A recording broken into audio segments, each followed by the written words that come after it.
Good evening, ladies and gentlemen. Welcome back. It is us, Dragon's Greed Gaming. Thank you so much for joining us. The whole crew is back, and we are ready to rock.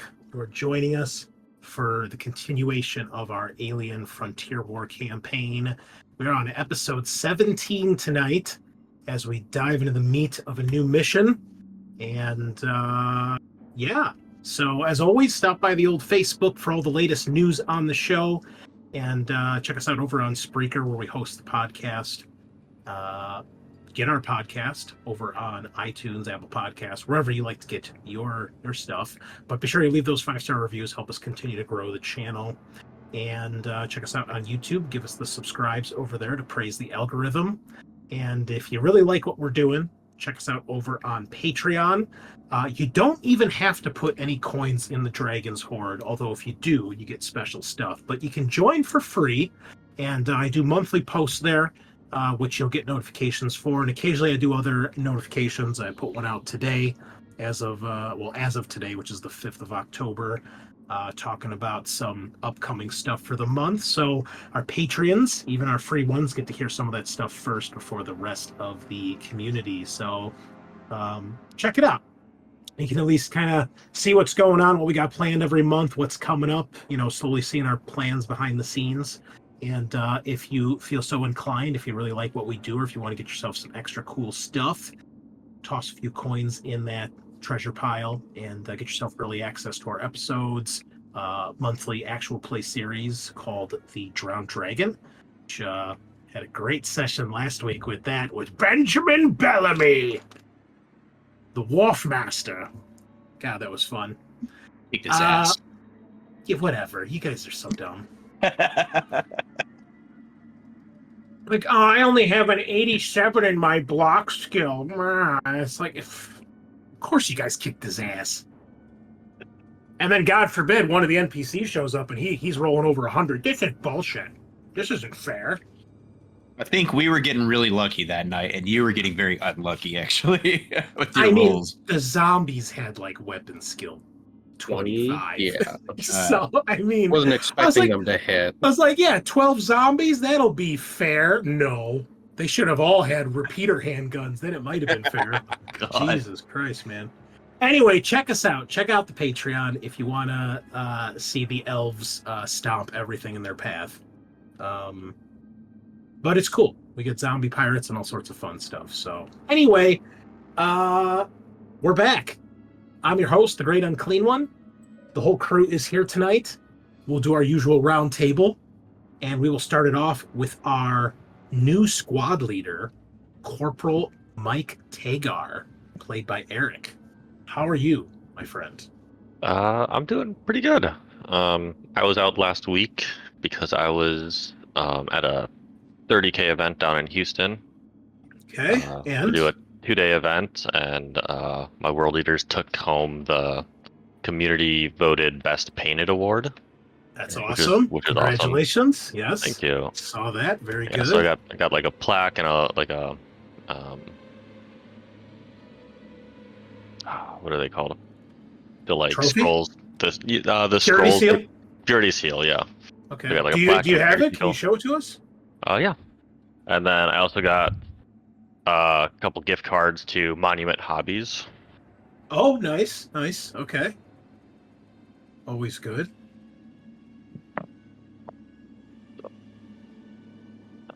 Purity seal. That just looks like a receipt to me. Yeah. I'm not gonna lie. Where's the red part with the purity seal? I know. The wax piece. So this is actually my second time. So I've been to that event 3 times, and this is the second time I've won. The first time I got Mr. Casual, yeah.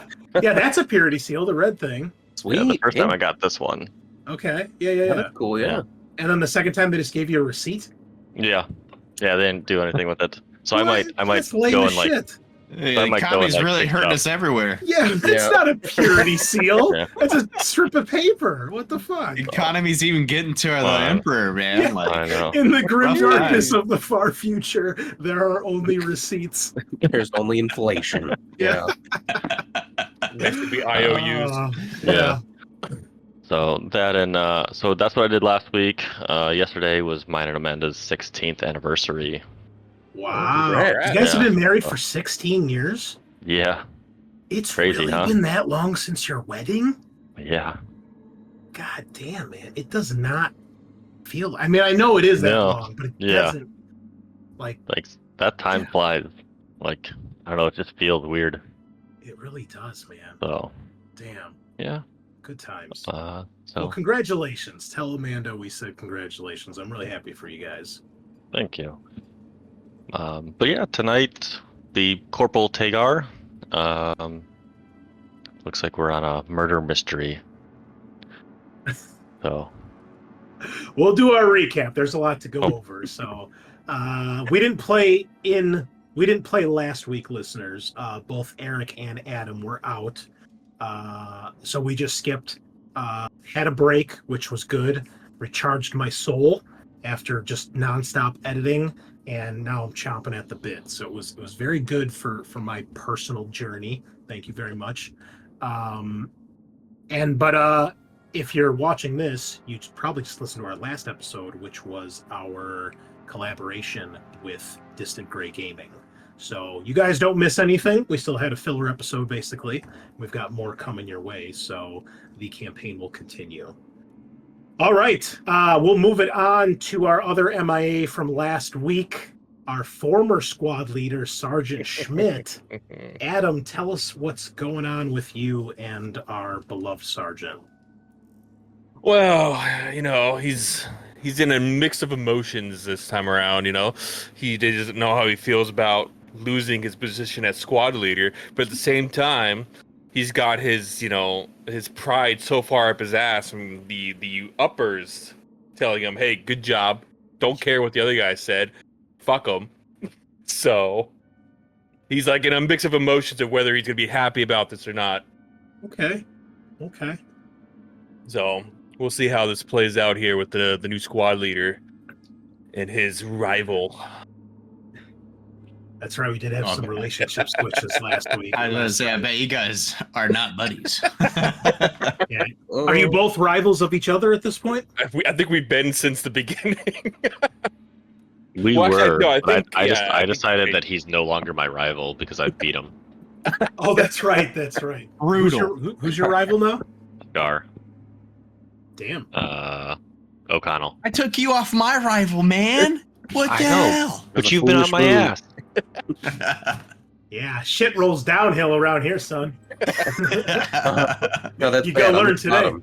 You gotta learn today. All right. Well, welcome back. Where were you last? You went to Vegas, right? I went to Vegas, enjoyed my birthday weekend there. So Oh, yeah, that's went right. there, That's right. went, Yeah. Hell's I know. Kitchen. I said happy birthday. No one else could be bothered to say it, but There was a few in the chat and I the feel group like chat. if you said it, I probably said it. Yeah, I'm after pretty sure I did. we literally After I all did. said it. After hold I on. did. All None right, of you hold would on. know. That's on Adam for not telling us it was his birthday. Yeah, How would I know when Adam's birthday? yeah. I don't do When's that my either, birthday? man. It Say it feels- right it now. feels- When's my birthday? I don't When's know. my birthday? Facebook will tell me. Okay, fuck off. I don't why? think anybody else here has my Facebook. So I deleted everybody off my Facebook. Oh, wow. Every That would explain why you have no friends. exactly. Well, happy birthday. I appreciate that. Again. So, how did Vegas go? It was Did you pretty go? good. Did you go with anybody? Or you just fly solo? The wife and one of her friends. And then we brought the dog with us, so we stayed at a hotel that was dog friendly because couldn't find a sitter in time. So that was quite fun. Was this something that has been planned for a while? Yes, Okay, that's why you guys went, despite all the stuff that's going on. correct. And you didn't Yes. kill each other. No. I mean, it's very cordial, so we're not like at the. Well, at each other's that's throats. how it starts, Adam. That's what I thought. And then 6 months later, you're hiring an attorney to get back $4,000 that was stolen. Oh, I'll keep that in mind. Fucking bitch. What? Anyway, it's no hatred. No hatred. Let it go. Let it go. It's not worth it. Oh, Wish her no. the not. best. All right. I can't even say it with a straight face. I love it. I love it. Okay. Oh man. Sean, as always, the reliable one. Scaarr was almost as reliable as you yesterday. I don't remember what it was that I said. We were playing DBD, and I was like, "You're almost as reliable as Sean." Damn. I don't remember. I feel like that's kind of mean, but okay. I feel like he's trying to pit us against each other, Sean. We should Right? And forces that's not and going to work increase because we down. won't share the Dance, same puppets, perfect dance. name. So Wow. All Sean's are one. You can't separate us. as long as they spell their name the right way. Okay. That's right. But Good point. Have you ever had stupid people refer to you as seen? Yes. Yes. I still can't believe that exists in today's world. Hey, for the You go, Sean. I was gonna say, for the most part, it's like people who aren't like native English speakers, so they'll just. Oh no, pronounce everything. there's no judgment there. Yeah, But when it is an American citizen, just fucking go play in traffic, please. We don't need you in the gene pool. yeah. If someone was trying to be like mean or something, they'd say it's like seen. Like, Oh no, they're just stupid. okay. They're just stupid. I Yeah. definitely just get dumb American sometimes, but yeah, Yeah. it's off. It's like 75, 25 foreigners. That's If they're foreign, that's okay. That's totally fine. But if you're an American, just remove yourself from the equation, man. Right. Yeah. So anyway, scene. Yes, No. seen. That is me. I am here to play Alexander Cruz. He is the private at the very bottom of the totem pole, the dedicated marksman, and he takes notes. He takes notes. He does. He's And just that's why recovered he's the from a reliable. shattered foot. He's the scribe. Yes, yeah. As long as you guys don't turn me into a servitor, I'm okay with that job. That'll be for the next Never say campaign. never. Yeah, We still got to play Imperium Maledictum, right? Someone's got to be the servitor for the tech priest. someone's got to run it though. So Is there a class for servitor? That'd be great. that would be such a shit class. What are you talking about? I think it'd be awesome. Hey, if you don't want to role play, just play the fucking mindless robot and be like, okay, I just do whatever the tech priest tells me. I'm just here to roll dice. Yeah, Just keep giving you attachments. Yeah. Give again attachments you and tasks. less and less of a person. Scaarr, welcome back after your round with the poisoning of the food. Never fun. I've been there. How are you? Welcome back.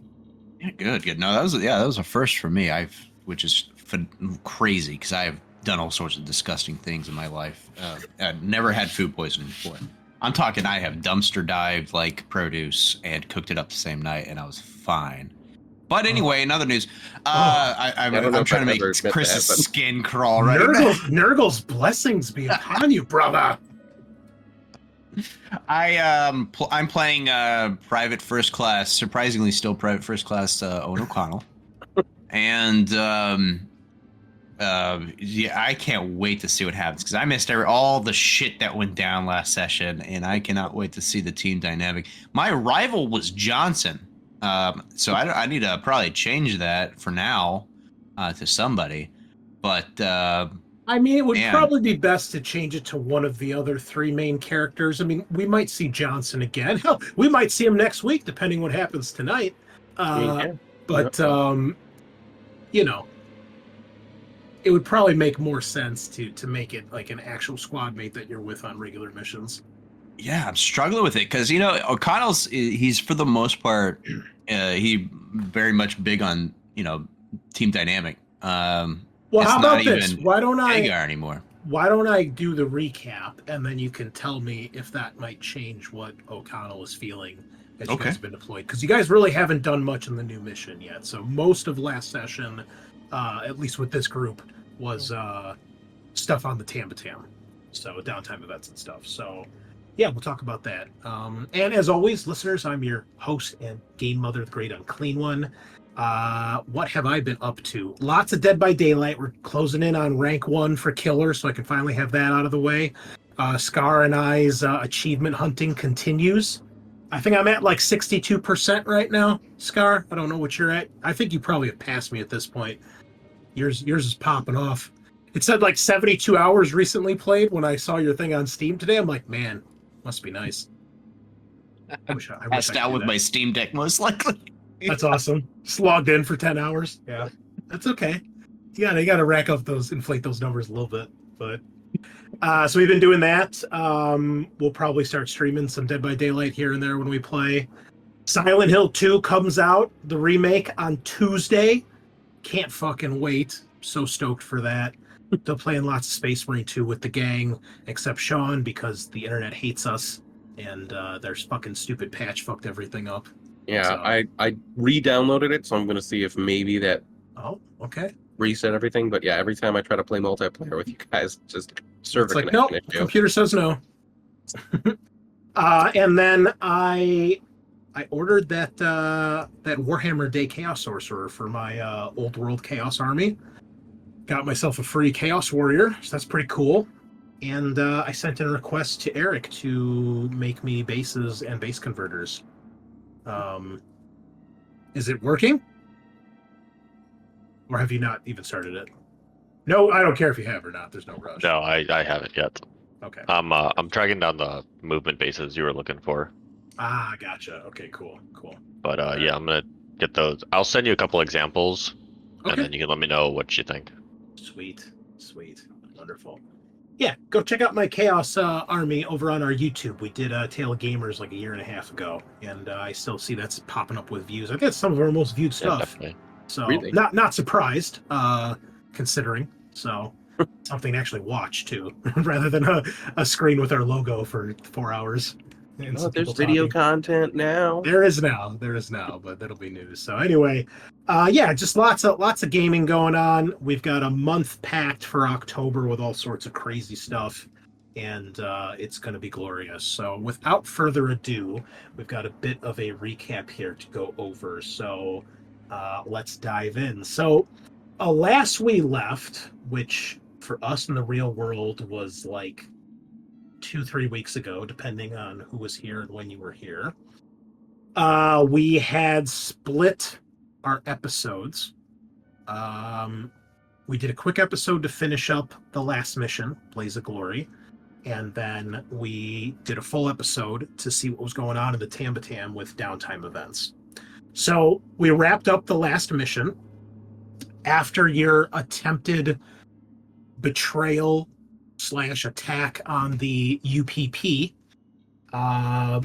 You guys managed to secure the flight recorder from the UPP ship.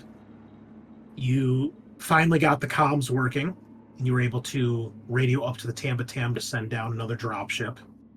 You got out of the Russian ship before the UPP ship in space, the Commandant's ship, basically destroyed it with laser battery lance fire.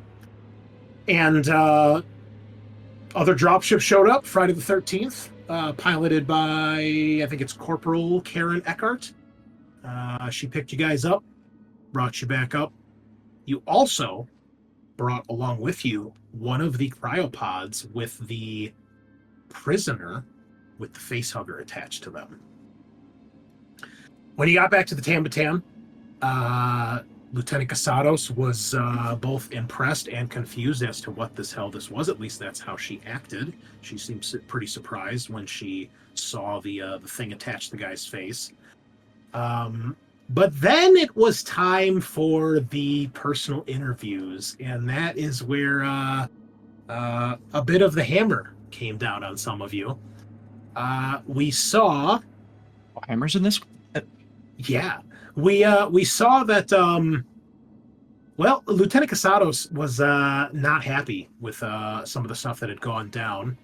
Ultimately, we did keep those separate for the players, so they're free to explain everything. But what they all know at this point is that Lance Corporal Tagar was promoted to Corporal, and Sergeant Schmidt was removed from Squad Commander, and Corporal Tagar is now the commander of the group, squad leader of the group. Cruz is back. He received a Purple Heart Medal for his injury in glorious combat. His injury has now healed, and he is back to join the squad.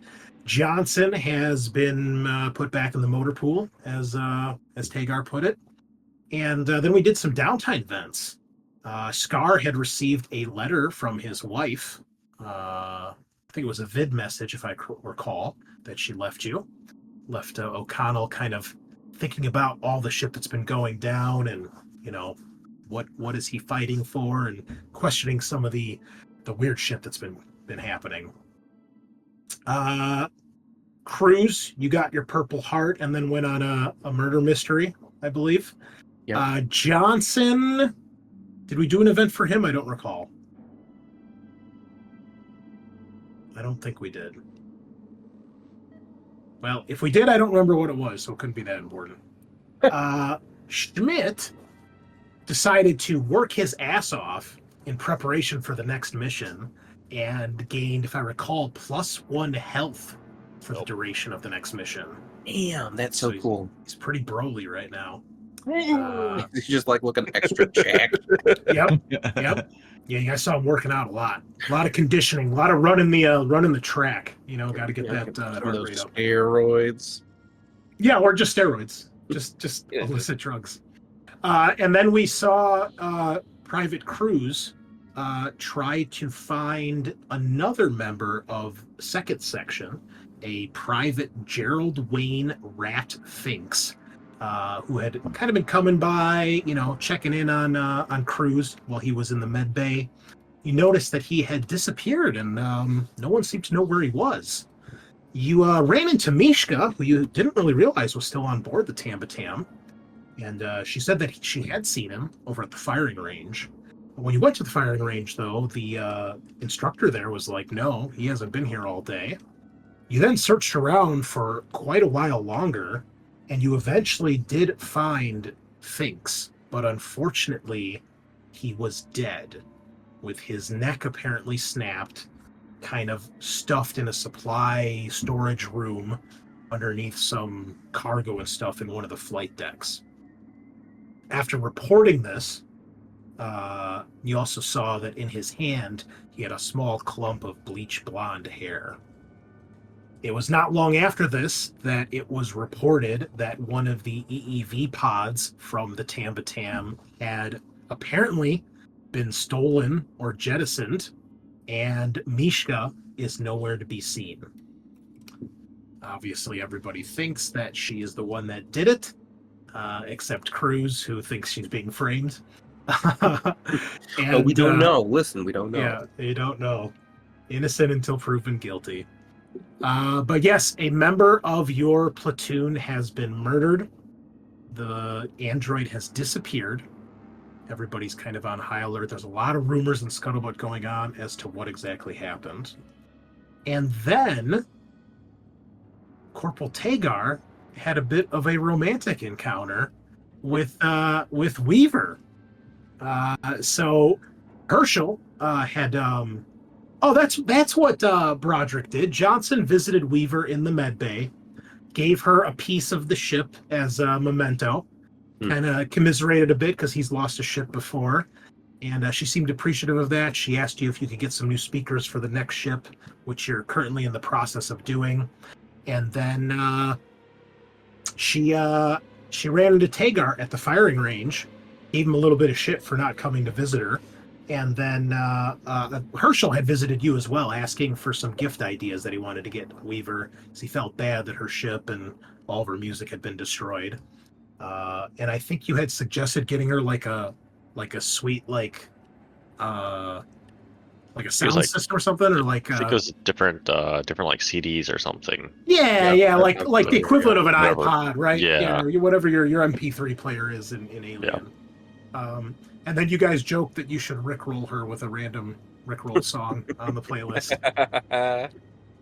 But yeah, you ran into her at the firing range. She gave you a bit of shit, but then she thanked you, saying, Herschel had told her that you basically dragged her around on the shield all that time, and she asked you out for a drink, which you said yes to.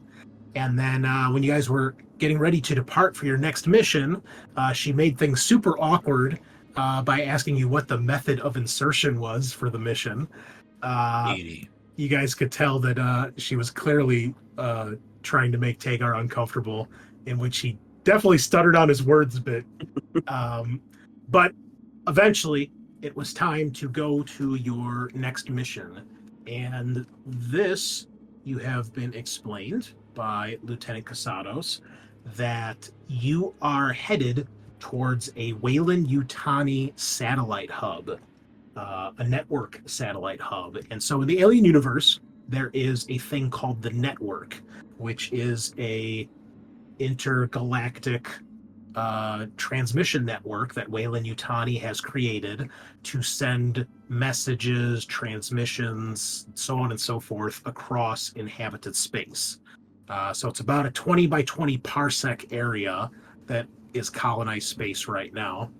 And Weyland-Yutani, being the big players in the universe, they are the ones that run this network. So any message, text message, video message, call, transmission, all those sorts of things go through the network. And there are satellite hubs all across the outer heavens. And these are stations, typically like a radio station, a radar station, a satellite of some, it might even be a satellite in space or a ground station, where they receive, sort, prioritize, and transmit the messages where they need to go. Lieutenant Casados explained that UA Command said that a very high priority message was intercepted accidentally by a Weyland-Yutani hub, and that you guys are to retrieve it. Delete any copies, if there are any hard copies anywhere on the base.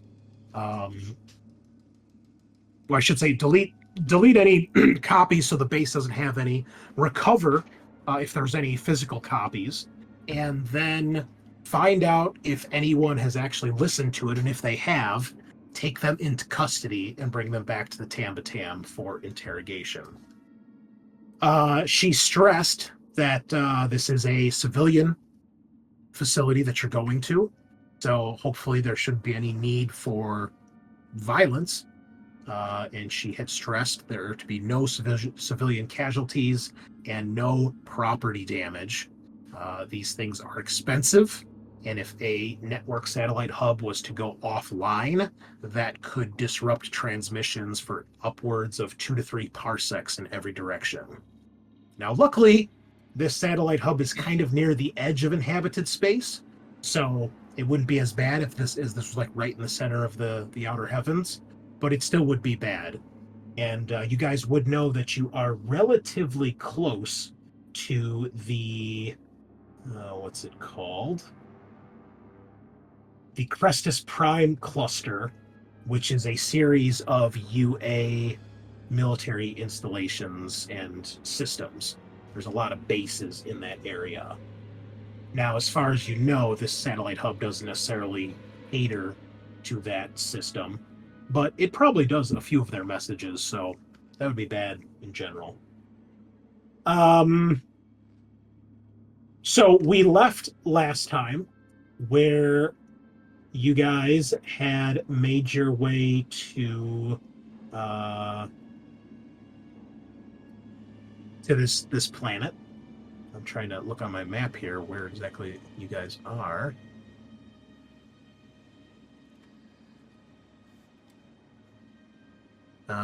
So you're heading towards this station, which is called Denali Station, and Tambatam has reached orbit. You have a new dropship, which Weaver has asked your input for a new name for the dropship. I think Trial by Fire was the running idea, but you guys decided, let's see what happens in the mission. Maybe the mission will give us a name. You've landed, and basically this station is kind of a circular structure with a couple wings off of it. There's a flight control tower that you can see, air traffic control tower, and there's a massive landing bay, which is basically the size of a stadium with a retractable roof. And inside that are 4 landing pads, and then a mezzanine control station that looks over the landing pads. Casado said you guys were free to go about this mission however you'd like. She said if they give you any lip, you're military, make them understand that this is not a request. but at the same time, she doesn't want you guys blasting civilians either. So, you made your way down to the planet. You were explained by Roy that this is a confidential message. I believe Cruz had asked if you guys should listen to it, and he strongly suggested that if you have that opportunity, you should not, because it's classified, or so you've been told. And the planet also has a very thin atmosphere. You can last outside for a short time without a suit, but not indefinitely, and it's not recommended. Basically, the surface of this planet looks like Luna, like Earth's moon. So it's very gray, rocky, dusty, with a very, very thin atmosphere. Because of this, you were given compression suits just in case. But the hangar's pressurized, so it took a while for it to depressurize, open. You guys landed. They closed the roof, repressurize it. You guys have left Weaver and Herschel with the dropship. And you guys were... Well, at first you requested clearance to land. And they were kind of like giving you a little back and forth, but finally they granted you access to land, and now you've made your way down this long tunnel. Everyone can see themselves on the map, correct? Everyone's got their tokens? It is actually black for me. Just kidding. I was about to shoot you. You got me. I'm like clicking at your token. I'm like, that's a fucking lie. Yeah, we're good. Okay. So the door opens up and you find yourself in kind of this like crescent-shaped room.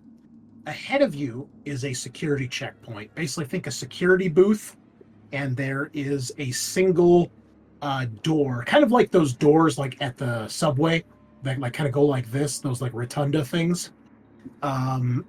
There's a single one of those that goes further into the base. You can see it looks like that leads into an actual security office section of the base. And then beyond that, there's a door that leads further into the base. The area you're in right now is kind of like a waiting lobby. There's a bunch of like seats and chairs off to your left, like benches against the wall. There's a couple big flat screen digital monitors on the wall where they're running Weyland-Yutani ads and things like that. For random Weyland-Yutani products, or typical like, building better worlds, terraforming, all that sort of stuff. To your right is another checkpoint. There's two of these rotunda gate doors. One to the left and one to the right of the checkpoint. One is to go in, and the other one is to come out. And you see a door further at the end of the hall that leads into another section of the base. When you got here, Roy explained there were a couple people in charge. There's a corporate agent who answers to the company, who runs the station. A corporate administrator, I believe, was his title. And then he gave you the heads of the different departments as well.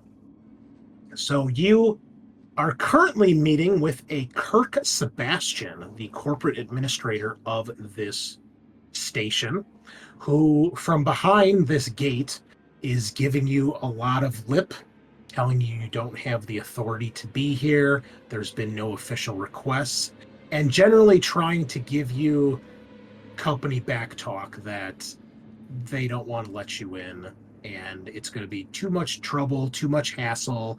This place gets hundreds of thousands of messages, and he has no idea even what you guys are looking for.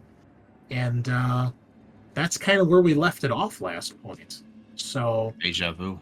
I know that was a big recap, but like I said, listeners, it's been a couple weeks here for us. So Sean, did I miss anything, or anybody, did I miss anything of importance?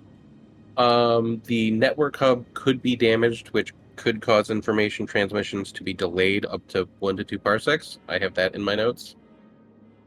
I don't really understand, but and then if it were to be damaged, that is what could happen. Okay. So like, remember a parsec is how they do distance. Like space, it's a square on the map. So you're talking, probably hundreds of thousands of light years. Right. Okay. So yeah, like imagine if like, the central tower went down and like, all of the country didn't have communications, except Right. put that on a galactic scale. Could be bad. Yes. You're I pretty do sure know- Wayland Yutani would not like that, regardless of whether you guys are Marines or not. Yeah, I do remember a lot of us took like non-violent weapons. Yeah, like stun grenades and shit like Automatons that. and shit. Yep. Yeah, so Yep. Did we determine a way to determine which message it is No, you have not. without listening to it? You have not. No. I mean, you'll know there'll be codes that identify it as a U.S. Marine Corps transmission. Hmm. But other than that, you haven't really looked into that yet. Before we go any further, Scaarr, if there's any special equipment that Okama wants to take, you should have a compression suit. If not, I'll put that on your character sheet. Oh, you have one. So you have that right now. I assume everybody's wearing their compression suits, right? Yeah. You don't have to be, but yeah. So the Mark 35, you have that, and if there's any special gear you wanted to request from Mother, now would be your opportunity. Oh God. Okay. What did you guys get? Stun batons. Electro shot grenades. Data transmitter card and some nap relief.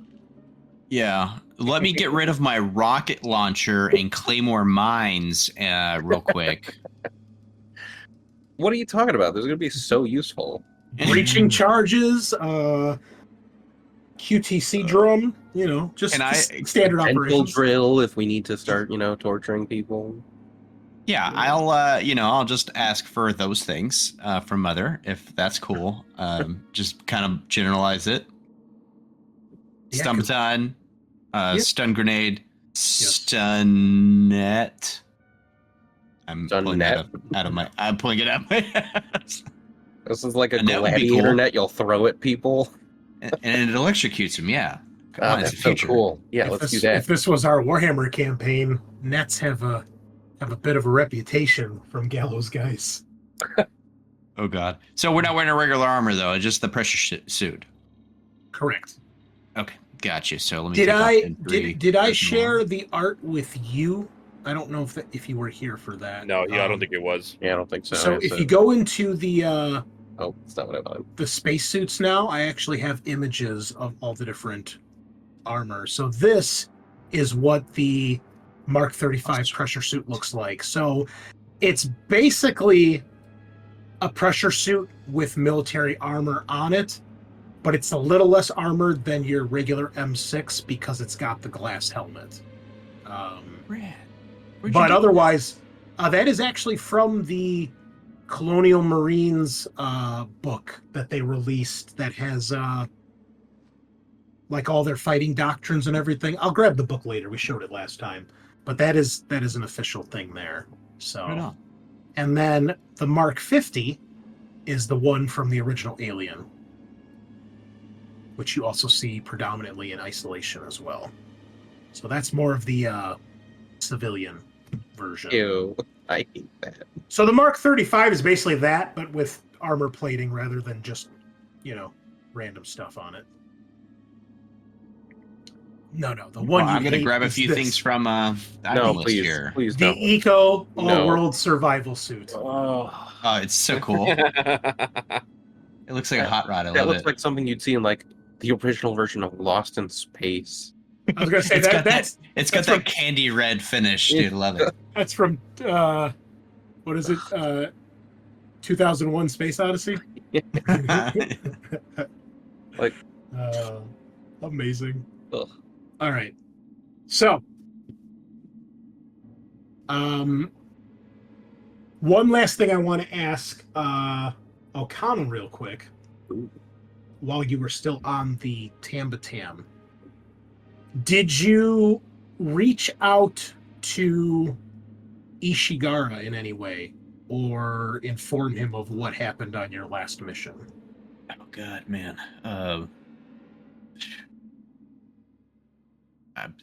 I'll get back to you. I'm not sure offhand. Okay. No problem. Well, Well, a lot of heavy stuff happened last time, so I've got to doctor that a little bit. I just put it all out there, man. Doctorate. What's the Okay, it's a worst? pretty corporate way of handling things. Yep. I got to be tactful, man. Good I don't want tactful. to commit. I don't want to commit, treason or anything. But do you? I mean, Yeah. go ahead. Yeah. A little bit What's of the treason's punishment okay. for treason in the future? A slap on the hand and be all right. I mean, it depends on what the punishment for treason is nowadays, I guess. All right. Well, with that in mind, that is where we'll begin. So again, you guys are in this lobby security checkpoint. There's a security booth to your right, one in front of you. There's a security guard in each one. In front of you, the chief of the security forces,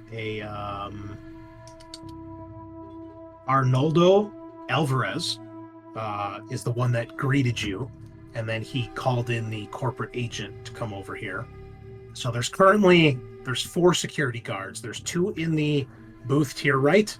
There's 1 in the booth in front of you, and then the chief security officer is there. And then the corporate administrator is here as well, Kirk Sebastian. So he's got his Weyland-Yutani black tie with the company logo, button-down shirt, a vest, with the Weyland-Yutani logo, and is basically giving you guys a hard time and not letting you in. So, with that in mind, let us begin. How do you want to proceed? But I believe the last thing I told him was that we're not leaving without the information, Okay. and he hasn't responded to me yet. I think that's going to require either probably a manipulation test, because you're trying to,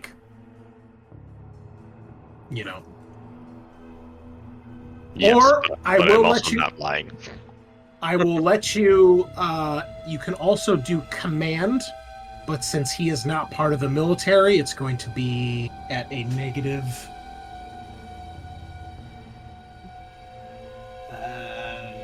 I would say -2 because he's corporate and doesn't really give a fuck. Can Your we choice. assist him by looking imposing and dangerous? I'll let you have a +1 assist for having your crew there. Hey. My menacing So- muscles. Yeah. Schmidt just turbojack, walking like this. I've been working out for 6 days straight, bro. I'll add. 4,000 kilograms of I'll protein use a day. manipulation. Hey, this will be opposed. Do you wish to push? Yeah. Nice. That's what I'm talking about. Okay. I gotta get his character sheet. 1 second.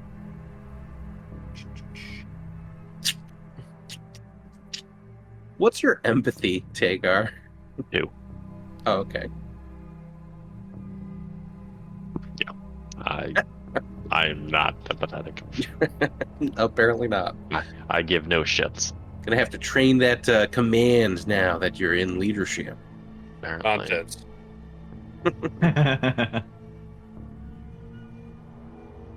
So you see Mr. Sebastian kind of bites his lower lip and he's like, unbelievable. And you can tell he's getting real flustered, but he looks at your guys' guns, looks at a security force who they're armed, but they're not as armed as you guys are. And you can see the security officer's just like, hey man, they're military. What are you gonna do, And he says, fine, but make it fast. We've got a lot I of work prefer to it that do. way. He says you'll be accompanied by a security team at all times while you're here. Understood. As long as they don't get in the way. Whatever makes you happy. I'm happy to be here. All right.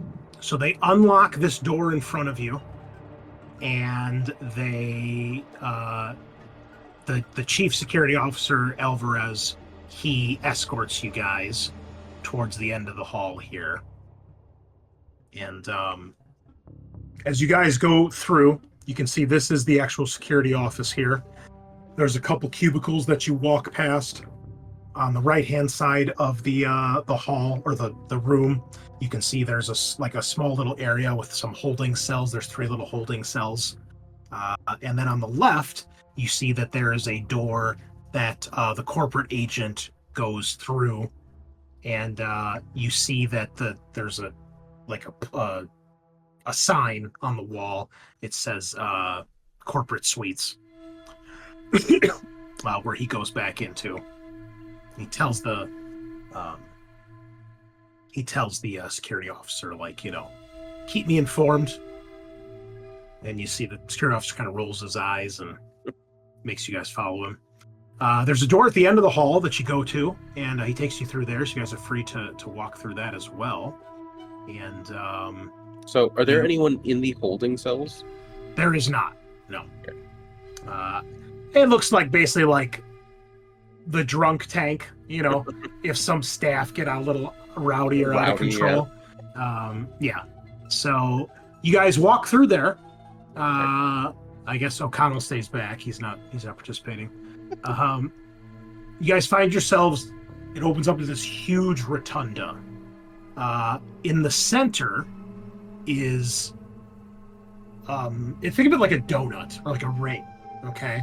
So there's this big round hallway, which you can see goes to other parts of the base. There's 3 other doors that lead into other wings of the base. You can see here there is an elevator. It looks like a big type of freight elevator that you're assuming goes down, because there was like a second floor here. As you guys walk around, he leads you guys to the south here towards this door. You realize in the center here, this is a solid wall, but there's basically a small tower that goes all the way up to the roof. It's like you're in a big dome, and that houses the reactor for the base. As you guys come around, you do see there's a door on either side, which would say, like employees only or maintenance only, and that goes into the reactor. But he leads you to this door over here. And you guys see that there's a sign, and it says power station. Opens that up, and you guys walk into this large room where you're obviously in the mechanical section of the base. In here, you can see this is probably where all the mechanical aspects of the station are controlled. You can see there's, power terminals that are distributing power throughout the base. There's a hatch you see in the floor, and it says reactor service or reactor maintenance. I'm guessing that goes down to the reactor. There's also a small water treatment station in here, which you guys walk past. And there's another 3 doors. There's one to your right that says supervisor's quarters. There's one ahead of you that you see says mother mainframe, server room, and antenna maintenance. And the one to your left that he leads you to says communications. There's a couple workers in here that are kind of milling about doing their thing. Looks like they're mostly roughnecks and maintenance workers. He leads you guys past. Do any of you say anything while he's kind of walking you through the base, or are you just following him? Yeah, so I'm gonna say to the head of security, we really appreciate your cooperation. The sooner we can get this done, the sooner we're out of your hair. Yeah, sure thing, man. No skin off my back. I get it. Is that Kirk guy always like that, or is it just a bad day? Or he's a corporate agent. What do you expect? They're all like that. Yeah, kind of thought. Do you know if any of the transmissions go to the executive suites that he walked into? Well, as the corporate administrator, he has access to all the communications. That's part of the job. So, yeah, true. Is there logs to see who has accessed the communications? if we're looking at a specific one. Yeah, but I'll tell you this we're not full staff, but it's still a pretty serious operation. I mean, we got 17 comm specialists here on the base. I mean, the station's meant to hold more than twice that, but even though it's a corporate facility, corporate funding, you know how that goes. Yeah. I bet it's like military funding. But yeah, I mean, you'd probably want to talk to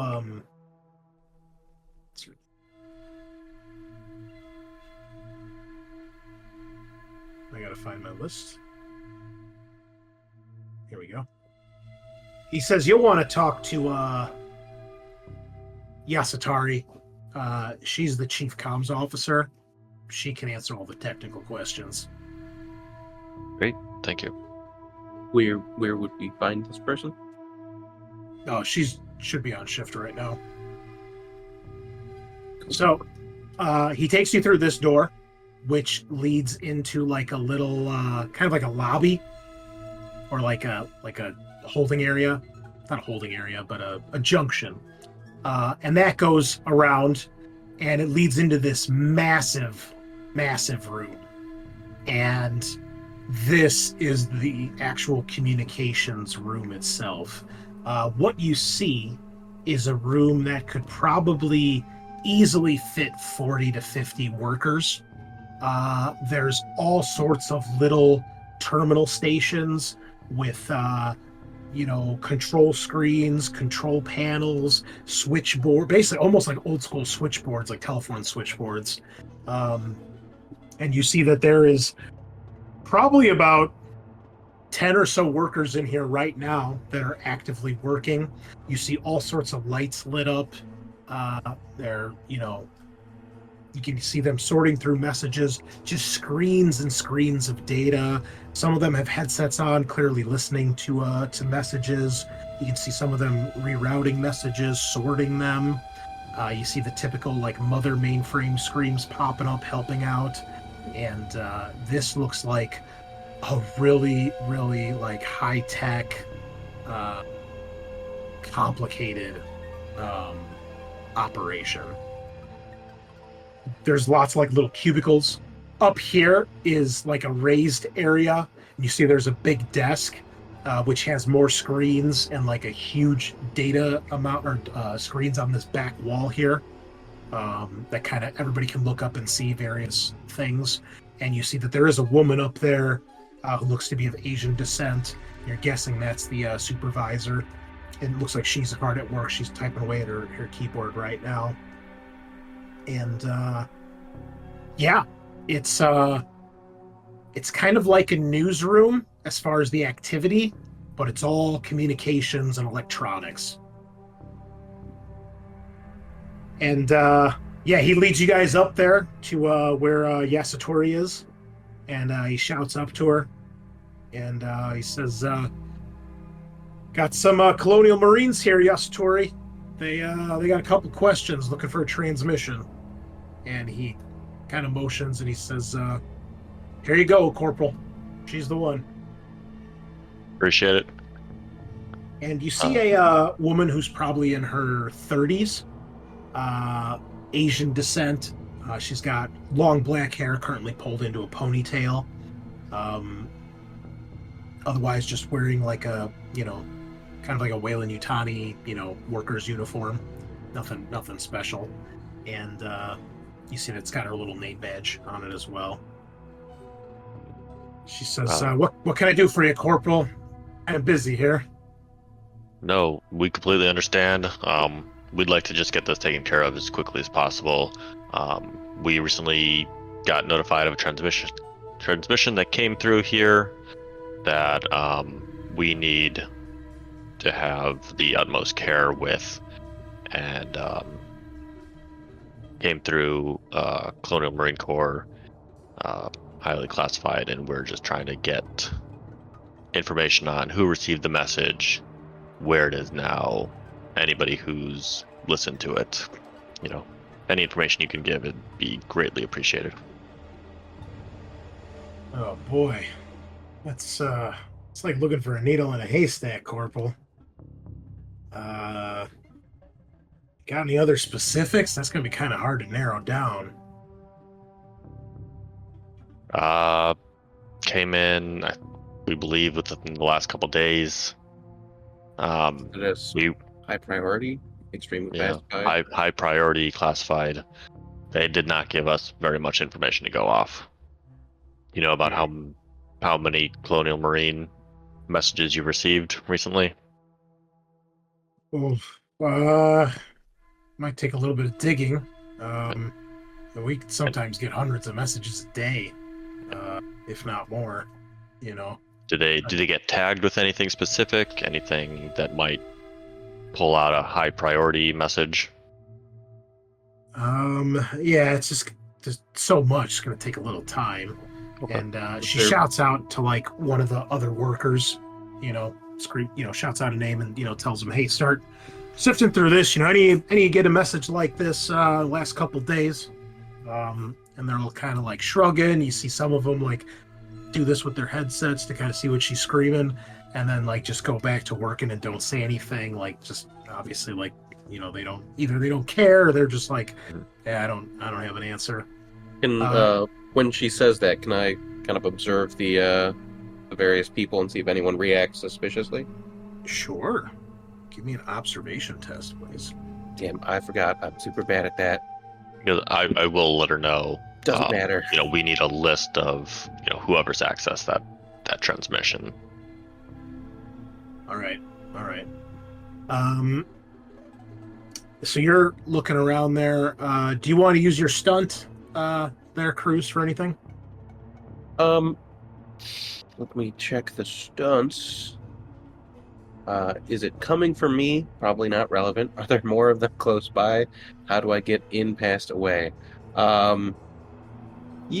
Just if I can maybe try to scan and quickly see all of them while they're listening so I don't miss anyone. Do it more efficiently. Okay. You do notice two individuals who you notice they kind of look at each other and they don't say anything, but you can see it in their eyes. There's some recognition there. So they kind of put their heads down and I'll go back to work. Tap the Corporal, Corporal Tagar. Those two kind of reacted when she said that. They made eye contact, and now they're kind of, trying to act like as small as they can. I think they might know something. I'll bring it up to her and be like, looks like you have two techs that might have some additional information based on their reactions. Any chance we can or you can just ask them a couple questions? Maybe they can help speed this along. She kind of shrugs, like she's a little annoyed that she's got to do this extra work, but she doesn't really put up much of a complaint. And she goes over there and shouts the two of them. She says, ask away, Corporal. And she points out their names. One, they're both males. The first one, she refers to him as, his last name is Arms, Harms. Okay.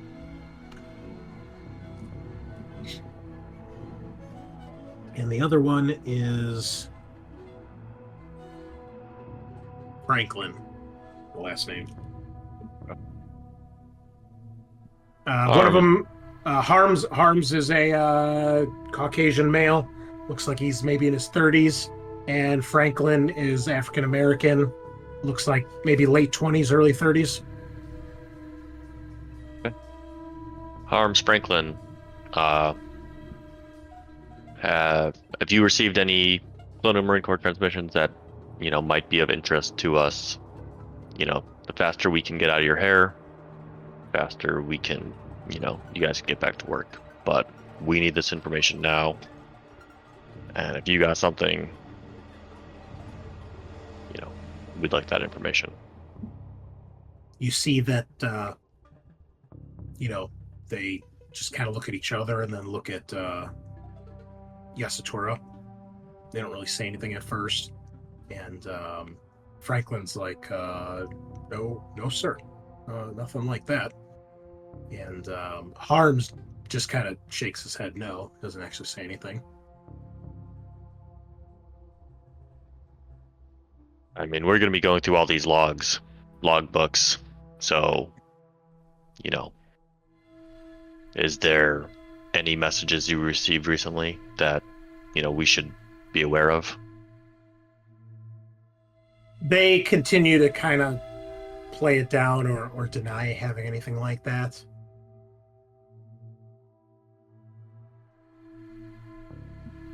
All right. Yeah, are, just comm officers, right? I mean, you don't rank too highly in the Wayland-Yutani hierarchy. No, sir. So you understand this is a United America's mission we've been sent on to retrieve this data, and anything you do that would slow us down or prevent us from doing that could result in severe penalties that way you probably wouldn't protect you from, right? Give me a manipulation test at +1. Ooh, okay. See, they look a little nervous when you bring that up. One success. All right. Let's see. Is this contested? It will be contested. Okay, then I'm gonna push. Okay, 2 successes. That's fine. I'm trying to find the appropriate NPC that we would use here. I knew you were my buddy for a reason. I could always trust Tagar. Let me roll this. I should have brought Johnson. He's much better at manipulation. Oh, whoops, wrong skill. I may have to take a Comtech roll for some reason. All right, how many successes did you have? 2. All right. You can see that they both look a little nervous when you mention the corporate stuff, but you can see that Harms is actually sweating a little bit, but Franklin is the one to talk, and he says, "Don't want no trouble, sir. So just I think I might know what you guys are looking for. We two of us came across something like that about 2-3 days ago." And do you know where that message is now? He kind of like reluctantly nods and starts, typing in some stuff. You can see like Harms is like getting a little more nervous, but eventually, he pulls it up, and you do see there is indeed a message. Basically, long story short, you can kind of check some of the credentials, and you can pretty much narrow down that this has got to be the message you're looking for. On just an outside glance, it does look heavily encrypted, and you can see that it's the way that it's flagged or that it's addressed. It's clearly a military message, clearly high priority, classified, top secrets, that sort of thing. And yeah. Can I check if it's been accessed at all? Give me a Comtech roll, please. I use my electronic tools with this too.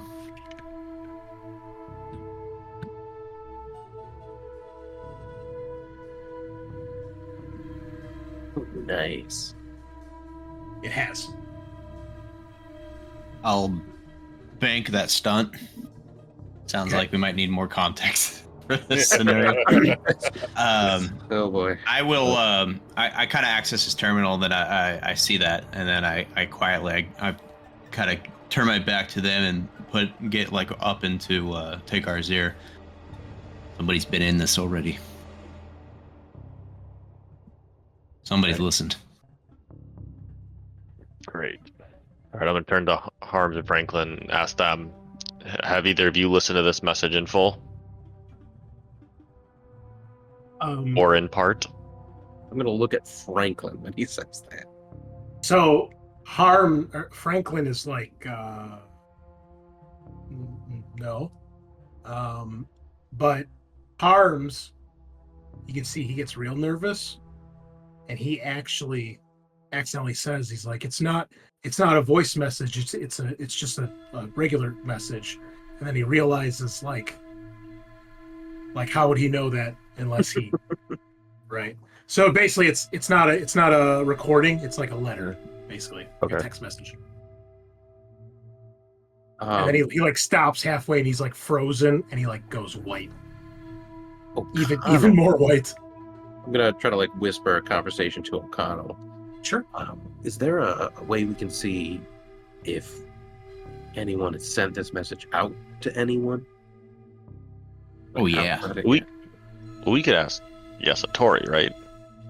You could. Could, but I mean, I don't trust way you people. So Yeah.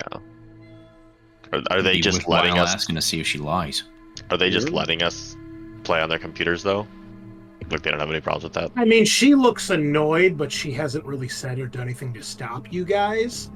Okay. You can tell the other two that you're interviewing, have kind of been trying to stonewall you or kind of dance around the subject.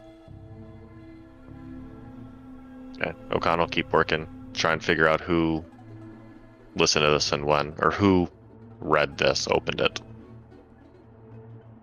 You got it, Corporal. At this point, everybody give me an observation roll, please.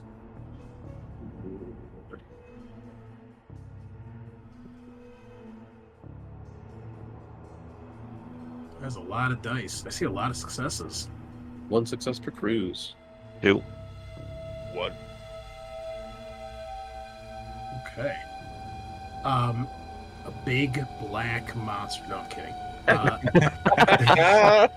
Comes from the floor fence. All of you notice out of the corner of your eye, you see Alvarez, the security officer. He sees on his earpiece, and you see him like, yeah, okay. All right. Jeez, just doesn't stop, does it? And you see he actually leaves the room back the way you guys came. Doesn't even like say anything to you guys. And he's like, all right, I'm coming. I'll be right there.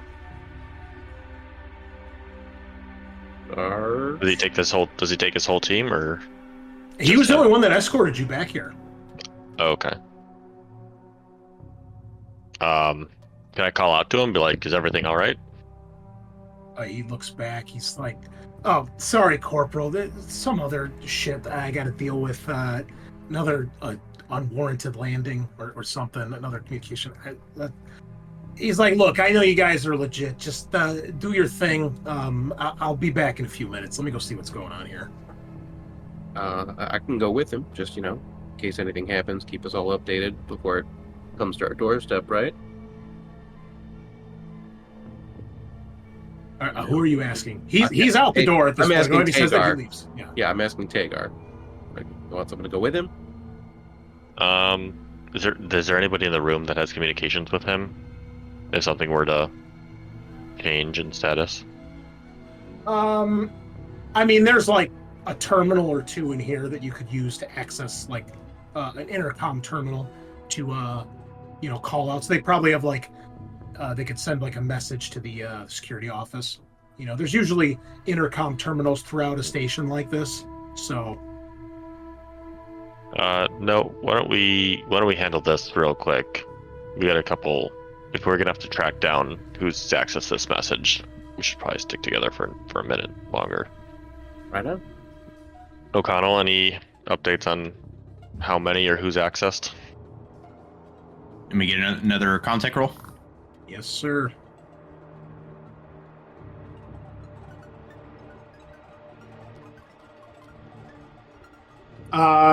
It looks like it is just the two of them that have accessed the actual message. Looks like there's probably a few others that noticed it or it showed up in their work queue, like something of that, like you received an email but you didn't read it, or you just deleted it, or put it into somebody else's inbox or something. But it looks like just 2 people have actually accessed the message. And has it left the hub? Has it been sent out or anything like that? Oh, has it? Has it now?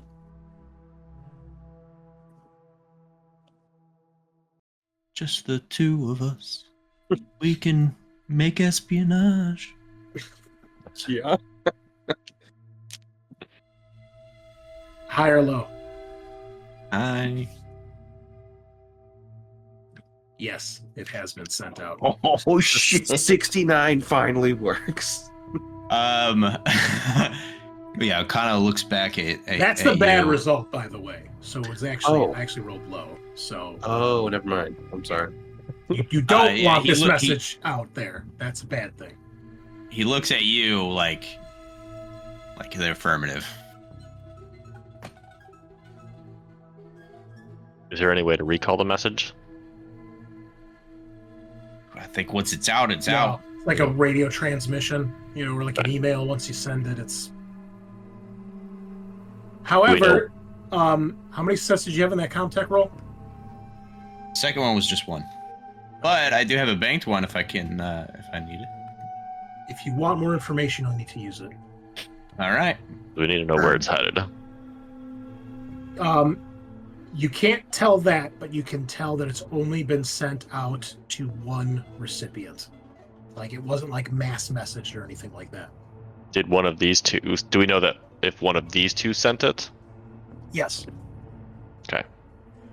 So they may know where they sent it. They should. One would hope. Unless they're just randomly sending classified messages to random people. Okay. Been trying to reach you about your spaceship's warranty. Who has the? I don't say this out loud. I would know though. Who has the handcuffs here? I think we all took some handcuffs. Except for me, I didn't take any. You guys man, actually, because that's I remember handcuffs. you guys asked about that, but we couldn't find it in the gear. Yeah, there wasn't in the Okay. gear, but I think at least me and Johnson. You guys would have like the equivalent of like zip tie cuffs, Yeah, at that information, O'Connell kind of stands behind this guy. He sees he's got cuffs ready in his hand. And I don't know if you saw my message, Mother, but I wanted a shotgun. Like, I don't know if that's a thing. Like we got in Art of Darkness. Where did you send the message? It was in game. Yeah, it was on the game chat. Oh. He spelled it with a wheeze. Oh, it got lost in all the rolls. Yeah. But as I wanted some kind of ranged non-lethal. In other words. Yes. You can. Mother will let you take the shotgun, no problem. Okay. The shotgun, listeners, not the shotgun. Yeah. Okay. Who are you trying to cuff? So Nobody yet. I'm Brady behind. This didn't we narrow down the sender? So we need we need to have these 2 that we need to collect, which we know because we said anybody who saw it needs to be taken into custody, so we know they have to. But we need to remove the message from their system. I'm gonna hold up my data transfer card. All right, Sergeant Schmidt, do you think you can remove this? Take this message with us? Should be easy enough. And I'll say, Harms, Franklin, you're gonna have to come with us, just to debrief you the information you saw. You can see they both look kind of flabbergasted at that, and Franklin's like, "What do you mean? We didn't do anything, man." And he's like getting a little like, not like agitated, but you see like he's like scared and upset. And Harms is just like, you can see he's like kind of starting to freak out a little bit when you guys say that. Be like, this is standard protocol. You guys witnessed classified information. We'll take you back to command. and they'll do some questioning, debriefing, and kind of take it from there. You see, like, a couple of the other workers notice this. A couple of them are like, you can see them talking, maybe a couple of them shout, maybe one or two of them says something, along the likes, you guys can't come in here with that, Gestapo type shit. And, kind of like yelling at you guys. And Yasatori's like, hey, is that necessary? I mean, you guys got your message. You can't just take him. You guys aren't the police. In these situations with classified information for the military, this is, standard protocol. We can have command contact you if it's going to be a problem, but, again, the quicker we can take care of this, we can be out of your hair, be done with this. But our orders were to collect anybody who has received this information.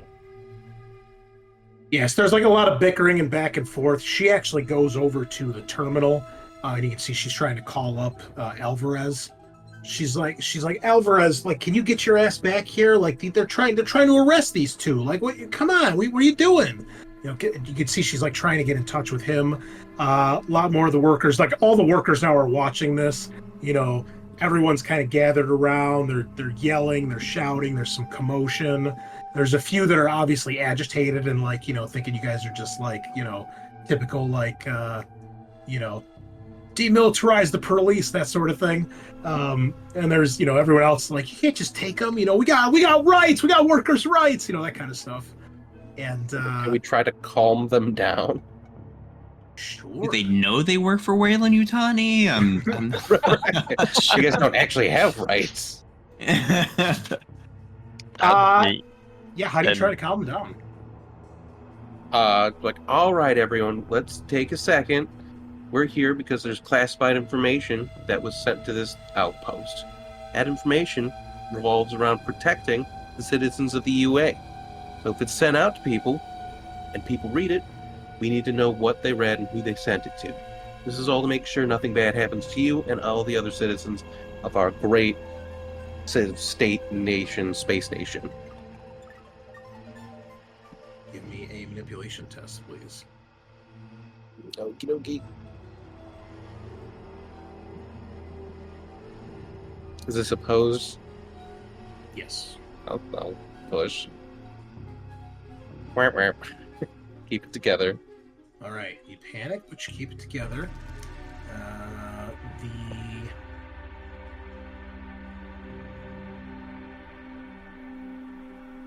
All right. That seems to calm most of them. I mean, they're still like upset and like shouting stuff at you guys, but nobody's getting in your way, but they're all like basically trying to argue with you or, say their piece, but nobody's like doing anything crazy. As this is all going on, though, Harms makes a break for it and tries to bolt out the door. Would all of you please give me a mobility roll to see if how far he gets? Can I get a +1? Since I was standing right behind these guys with cuffs. Yeah. Sure. I've still got that critical on my sheet. Is there a way to remove it? I think there is. Hold on. Oh, it says delete. I can just delete it? Yeah, you should be able to. Okay, yeah, we're good. Ammo, Kano. There's a lot of dice. Right? Like, geez Louise.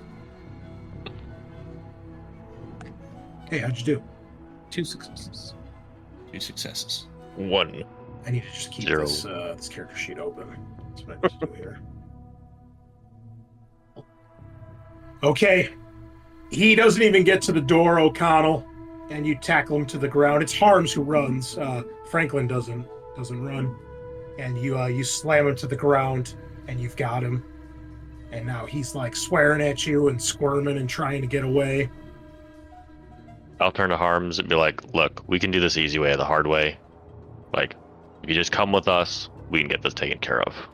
Yeah, he's got his hands up at this point. Like, I won't give you any trouble.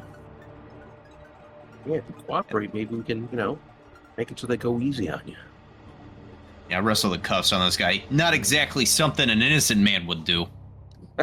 No, fuck you, man. We can hurt them, right? We just can't kill anybody. Yes. Okay, we should Yeah, probably that not that might be Cracking an his elbow to knuckles. the police that might be an elbow to brutality. the back of the head. I'm gonna ask Yasatori. Have you heard back from Alvarez? Is everything? You can see she like looks over, like there's all these people screaming and yelling now, like, yo, you can't fucking do that, man. What are you doing? Leave him alone. Get off him. You know, one guy's like, you know, got the equivalent of a cell phone recording it. I got you on camera. I got you on camera. And nobody's doing any work, by the way. The work has shut down immediately. And there's just messages backlogging. Yasatori's like shouting across the room, shouting at you guys, telling her team to like keep it down and keep it quiet. She keeps pressing the thing like, Alvarez, what the fuck's going on, man? Answer me. And it is just outright pandemonium. Love it. Okay. At this point, do you need a comms tech for my taking off the data? Yes. Yeah, Can I Sergeant, go to Sergeant, this take care of the door? data. Which door? The one down here. You are free to move your token wherever you like, sir, Yeah. until I tell you not to. Okay. I'm just gonna check that out. See if I hear any commotion. Yeah, you see, the doors they all close, right? They're like, you know, the electronic doors from isolation. Yeah, you look and you just see the power station. A couple workers still doing their thing, but it's really loud in here. You know, Yeah. think like the power station at the end of Resident Evil 1. There's always all that ambient background noise with all the machinery, so you can't really hear anything else. Like if you put your head out and like step into this room, you can barely hear the commotion back in the comms room. So Damn. you don't hear anything else. Okay. I'm sorry, what were you doing, Tagar? I was I extracting Yeah, I was asking Sergeant how the data extraction has gone. roll the Okay. 2 on CommTech. All right, with 2 successes, you are able to get like the hard copy, so to speak, off this terminal, and then you're able to wipe it from the terminal. And it looks like, yeah, that's all good and done, and you don't really have any problems with it. It looks like, you know, now that they're like logged into their terminal, so to speak, you know, there's security here, but like it's open right now, like with an active user. So if he wasn't logged in, it'd probably be a little bit harder. And as far as you can tell, it looks like most of the security is probably on the message itself. But yeah, as far as you can tell, it looks like you've got it. No issues. Right, All right. Sergeant. We're, and Cruz, we're good to go. Sergeant and Cruz, you guys lead us out. O'Connell, you got Franklin. Harms, you stay close to me. All right. At this point, you guys hear and feel an explosion rock the base. Everybody starts shouting and screaming and panicking. And Tagar, you hear it's working. You hear Weaver over the comms to you, Tagar. She's like, "What the fuck was that?" You tell me. Who else Sarah? Who else flew into here? There's nobody in here. They still got the thing closed. We're the only bird in here, Tagar. What the fuck was that? Security left saying another ship just arrived. She's We like, got- I can't got- take off. They still got the roof closed. What do you want me to do? We got the data and we have the personnel who received it. We're on our way back to the ship. Wish us luck, I guess. Okay. Hurry, I guess. Try and see if you can get those doors open or prepared to open. What, the roof? Well, we need to be able to fly out of here, so do we see if we need a plan for that? It's a depressurizing, Tagar. That takes time. If we open the door, shit's gonna explode. Explosive decompression, come on. All right, well, I guess we'll figure it out when we get there. Oh, for fuck's sakes. Okay. All right. So, what do you guys do? Same plan. Sergeant and Cruz, you guys lead us out. Be prepared, weapons up.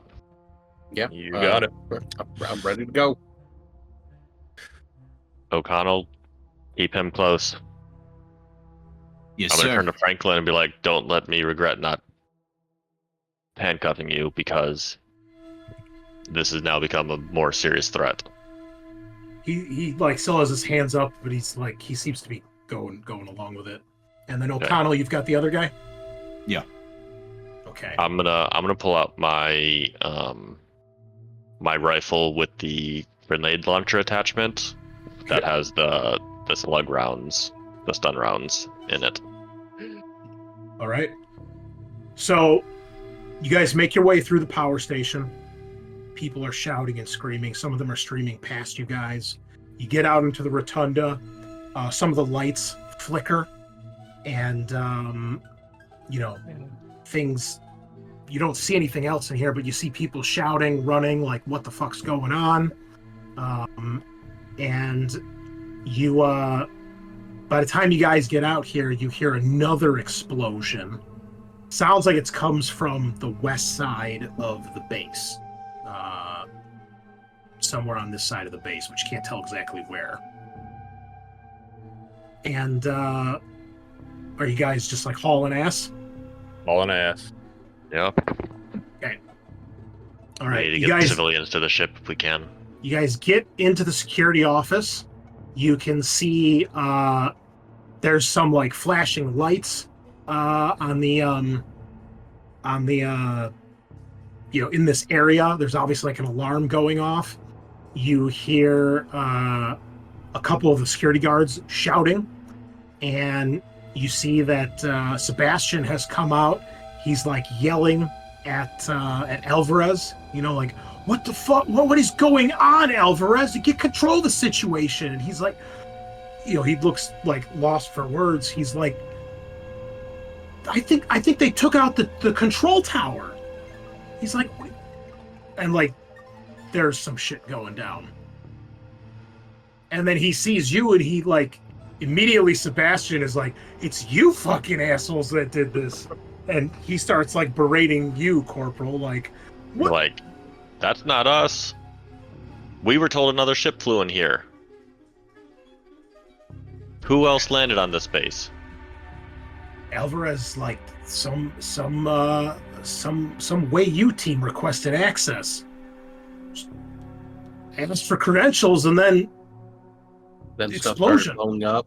Yeah. We're done here. We're taking our... we're we got what done. we needed. We're done here. Need you guys to start depressurizing that dome.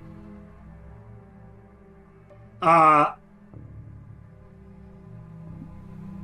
this point, you can hear.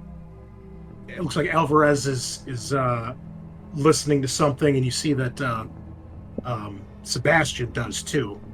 And Alvarez looks at Sebastian like, well, what are you gonna do? Make a decision. He's like, they're gonna fucking kill us all if you don't let them in.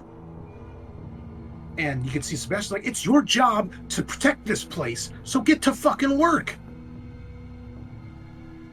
And they like kind of start arguing as to like what they're supposed to be doing here.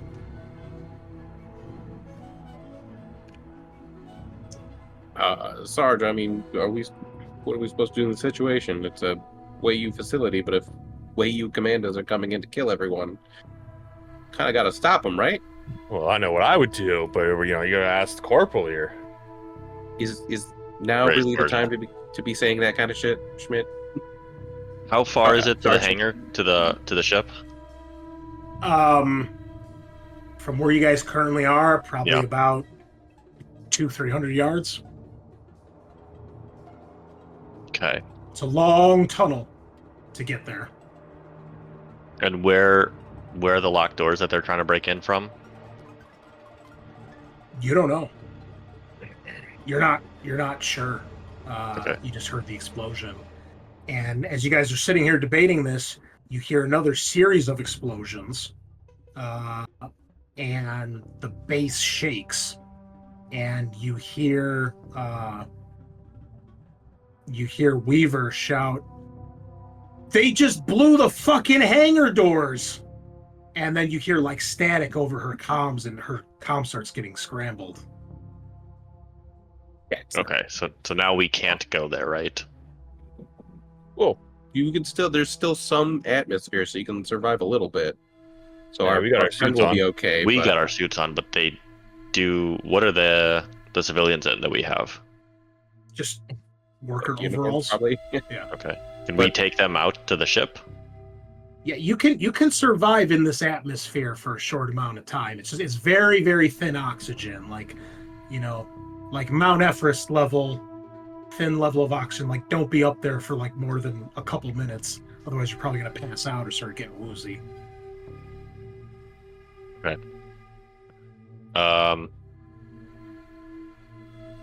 We Sergeant probably should go and- make sure Weaver isn't getting shot by whatever's in Yeah. there, right?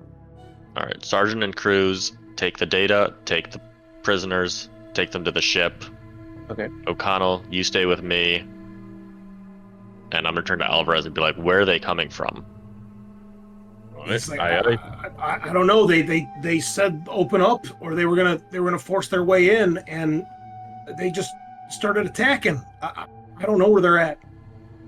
So open up the hangar doors. Is that where they're coming from? I mean, that's what it seemed like. They had a ship, so All right, I guess we're all going to the ship then.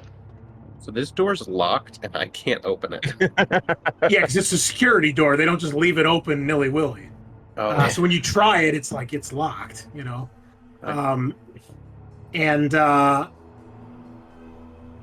Yeah. So what do? You go to try the door, and it's locked. is there a guy in the fucking door. security booth? I'm gonna tell. There's, Let us to our ship. all right. Yeah, he starts pushing away at buttons to open it, and he eventually gets it open, and it opens for you guys, and you can see now there's lights going on all over the place. There's actual alarms sounding, and then you hear another explosion from somewhere behind you guys, and as this door that you guys came through opens up, you see a couple people running in screaming, and you can hear gunfire coming from the rotunda. Jesus fucking Christ, we're under attack. And I think that's a good place to take our break. Ooh, dick move. So we'll be back, get your refreshments, and we will dive into part 2 of tonight's session. Love it. I got something waiting. Got something waiting for you when you get back, Chris. All right.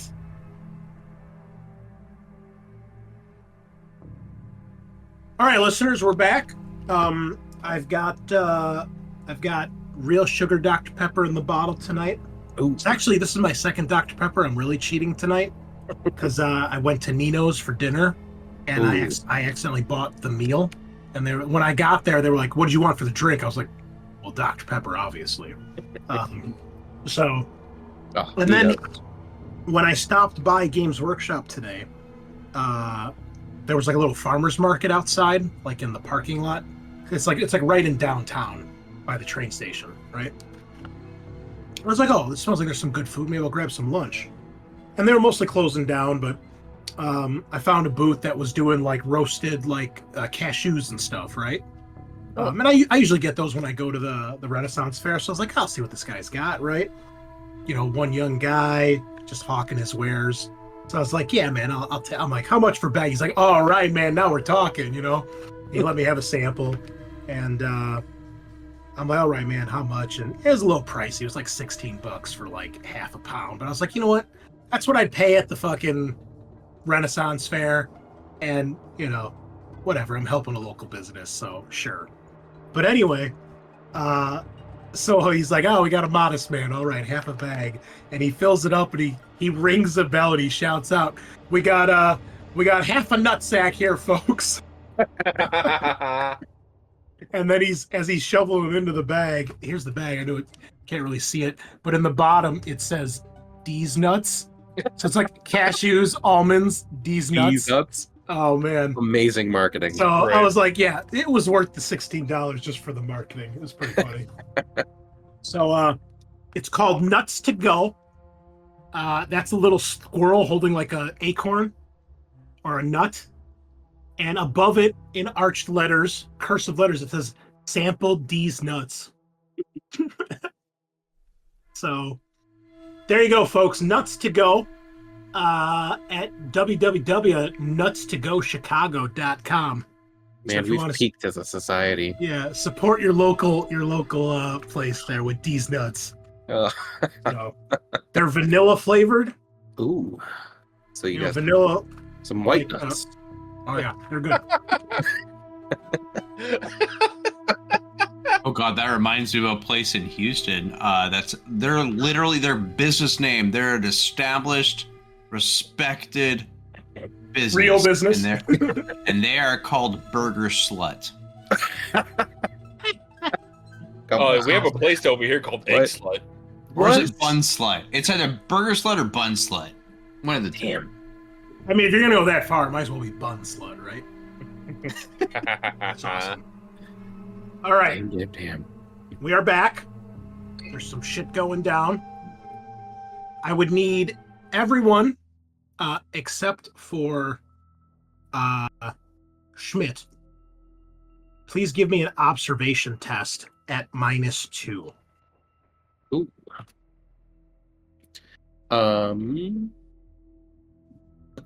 There's my 3 dice.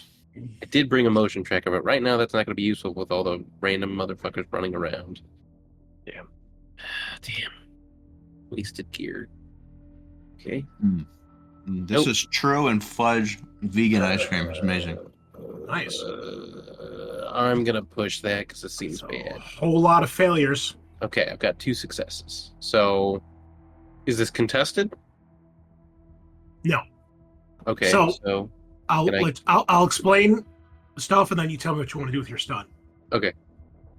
As you guys are there in the security checkpoint, arguing with the administrator and the head of security, you notice out of the corner of your eye, Sergeant Schmidt is fucking around on the data pad that he used to get the data off the server, basically. can I share one of my successes with Corporal Tagar? Sure. Yeah, so I'll share a success. But like, the fuck's Sergeant doing with that data shit? The narc. Is he nearby? Is he like I next mean- to me? This is right before they open the door. Like, as this Okay. happens, like, the door gets open and you guys start rushing out. So there's a lot of confusion right now. Hey, Sergeant, what's going on in that data tablet? Just trying to make sure the information's here, man. Were you unsure before? No, just want to make sure it's on there. Make sure it's secured. Can I try to grab the tablet from it? Sure. Schmidt is my rival, by the way. Give me opposed close combat rolls, please. Fuck, I'm not good at that. Ooh, okay. But apparently I am. Schmidt, you're on private, Schmidt. Oh shit! Yeah. I shouldn't know what you rolled for the push, so I will push as well. That's true. It should. Bremble Okay. zip. How many successes? There a lot of dice got rolled. How many successes do we have total? Because you both pushed. I got 3. I got 3. Damn. Fuck. Unfortunately- Story point. Yes. I'm gonna use my story point. You It's motherfucker. unreal. Yeah, more story points you'd like to spend? I don't think I have enough to beat him, so it would just be the 1. Nothing like seeing Story 2 points? players burn their story points on each other. Okay. All right. If you don't have any more, then it is still a tie, 4-4. Yeah. I don't remember how ties end, so this will be interesting. If it's a tie, nothing happens. You have to beat them. And actually, hold on. Opposed tests, only the person who initiates the test can push. So Schmidt, reduce your stress by 1. You wouldn't be able to push this, and Gotcha. you would only have what, 1 success? 1 success. Uh, And so Cruz. Okay, if he didn't push, I probably wouldn't have pushed because I had 3 successes on 7 dice. So I think that's fair. So you both reduce your stress by Okay. 1. You don't have to spend your story point. So 3 successes beats his 1. You snatch it out of his hand. He's not expecting you to do that, and you grab it. And what is it saying on the tablet that he was like in the process of doing? Looks like he made a backup copy. I will toss. Well, guys, will you calm down out in front of the civvies? What's going on here? He's making a backup copy of the data. Keep in mind, while this is happening, you can hear active gunshots down the hall at the rotunda. There are people screaming and running through this open door towards the security office. Yeah, we're Colonial Marines. Another Tuesday. Yeah. I'm gonna toss it to Tagar. I think we need a little bit more intense music for this too, as people are being murdered. Schmidt, we're gonna talk about this when we're done, but we have more pressing things to do. Well, whatever you want. Are you? Are you fucking retarded? I'm gonna put the tablet in my pack. Be like, get your shit together. There's active gunfire. O'Connell, you and Cruz get the civilians to the ship, to Weaver. Make sure it's secure. Schmidt, you're staying with me. All right. You're up. As you say that, you can't even finish the order as you hear the gunshots get louder and you can see figures moving through the door. And you do, in fact, see what look like military personnel in like white and gray armor come through the door. Pretty sure they're Wei-Yu commandos. Is this from the rotunda? Yes. Okay. And so they haven't opened the security doors for us yet, have they? No, this is you guys. I mean, you guys probably got out into the lobby here. Okay. And then this little scuffle happened. Okay. So, I think we're going to need initiative here. Okay, sweet. So I draw twice because of my Yep. talent. Okay, you do that first. Let's see. 10. I definitely don't want that one. Damn it. You sure? I definitely don't. But I can't delete myself, so I just roll a d10. Yeah. A 1. Oh. Sounds way better than a 10. All right, 1 second. Wow, he takes the 10 to a 1. Nice. That's how we do it. All right, That's let me quite a do comeback. it. Yeah, that is like literally from From bottom 0 to hero. from bottom to top. All right.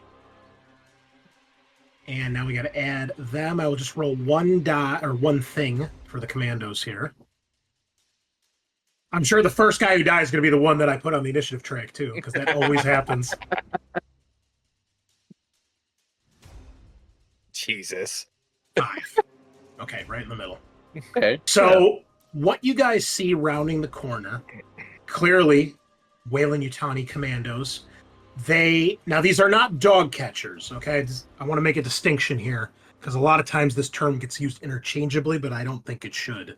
So the dog catchers, if we recall, listeners and players, are technically the guys we see at the end of Alien 3 that show up with Bishop 2 to try to secure the alien from Ripley.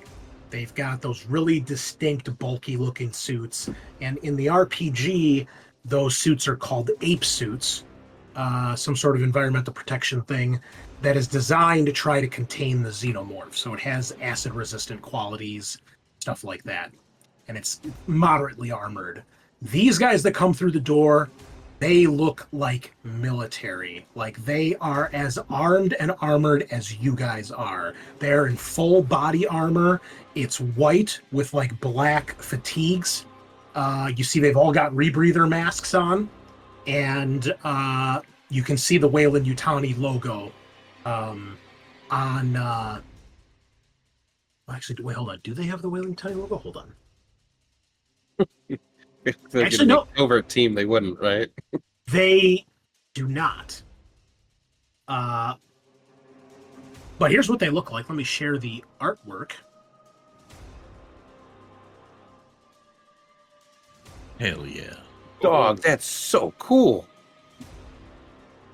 I would join that unit in a heartbeat. So they, I mean, they look a little bit more armored than you guys are, but for, game's sake, they have full body armor. Kind of white plating that covers, most of the body, and then the joints are just the fatigues underneath. And you see them start pouring through the door. The first one through the door has a riot shield and is moving up in a tactical way down the hall. And you can see that these guys are shooting anyone who is running down the hall in your direction in the back and just blatantly murdering civilians. Jesus. You guys hear Owen, like, as a free action, just when he sees Wayland Yutani commandos. Oh, Christmas came early this year. If anybody would like, you can give me a wits test, just straight up, no stress. Sure.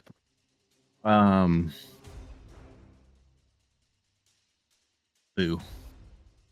Man, I love wits so much. I'm so good at it. Yeah, so witty. Look at us go. All those dice, not a single second. Okay. Listen, Yeah. wits is not something a Marine is going to have a lot of. Maybe they should. Just Maybe that's what joking, the security I is. support our Speak armed for forces, yourself. and all of you are so great. There's a reason why I have electrical tools for my Comtech roll all the time. I need every item that stacks bonuses, please. Please, God. Please. Electronic tools, cutting torch, maintenance jack. All right. Initiative, where'd it go? Boom. Can I put this on top for our viewers to see? Let me see if this works on the OBS. No. Oh wait, hold on. I gotta do it on this screen. How about now, viewers? Did that work? Oh, look at that. That was a little funky. There you go. Okay, 1, 2, 3, 4, 5. Perfect. All right, at 1, Cruz, you are up. So I don't actually see anyone on my map, just maybe because of where I am. Correct. Okay, they're way there. Jeez. You can tell there's more than one, but right now you just see the one guy coming through the door. He just stepped into the room. Okay. And basically each section is a zone. So this area from basically between the doors is one zone for movement and range purposes. Okay. So riot shields generally have like a visor of probably some kind of fiberglass or bulletproof something. Mm-hmm. I assume his has one as well. Yes. Okay. Can I aim for that and try to just dome him? You can try. That's going to be a negative. And also there's going to be negatives because you can barely see this guy. Like there's like a whole office between you and them. So you're getting like glimpses of him between furniture and stuff as they're moving. So Gotcha, he's gonna have cover, gonna give him more armor, and then trying to do the shot is gonna be pretty difficult. Okay. Then can I take cover in the security office? Sure. Absolutely. Okay. I'll go to the security office, take cover. Yep. And then I will, I guess, am I medium range to throw one of my electroshock grenades? Yes. So we'll You're do technically in the same zone. that. Oh, okay. Yeah, I guess I will do that. I guess you know what? We'll count the security office as one zone, and then this other is another because it is like a separate room. Okay. Because it's so cluttered. I think that makes sense. But medium yeah, is so still within range. he's at short range right now because he's one zone away. Okay. Is there a benefit for thrown weapons for short range?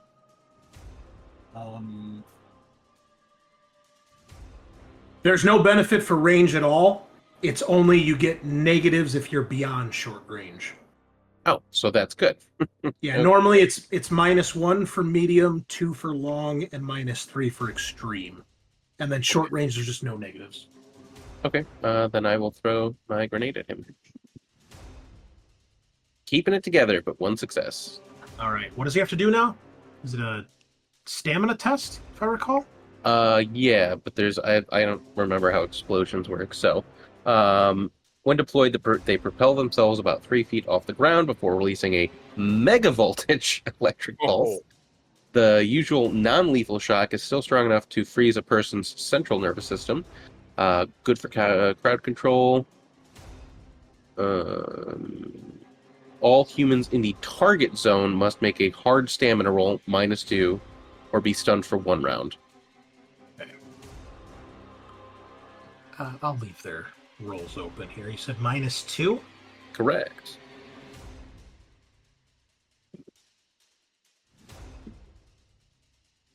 This is so lame. He passed on 2 2 guys. Go fuck So- yourself. The grenade lands basically in front of him because he's just coming through the door. He's got the shield up, and it looks like the shield just absorbs the whole shock. You see bolts of electricity like climb up it and then dissipate, and we would hear hostiles, go, go, go. And And I guess I'll turn to the guy in the security office and be like, first time? it is now Schmidt's turn. Hey. Yeah, Schmidt, what are you going to do? What are you gonna do? That's not a good sign. Schmidt, I that one time I would, gave you a candy bar. You've been my buddy the whole game. Just saying. Don't come to Please don't execute me. don't come to muster tomorrow. Jesus. Yeah, I will also enter the room Yep. and throw a firebomb at that doorway where he's at. Jeez, liquid hot fire bombs. Where did you get a firebomb? I've had it. I believe it's fuck up shit. it's part of the CBRN kit, I believe. That you Oh, Yeah. that's so cool. All right, Nice. that's pretty good. Yeah, that's Yeah. fucking solid, bro.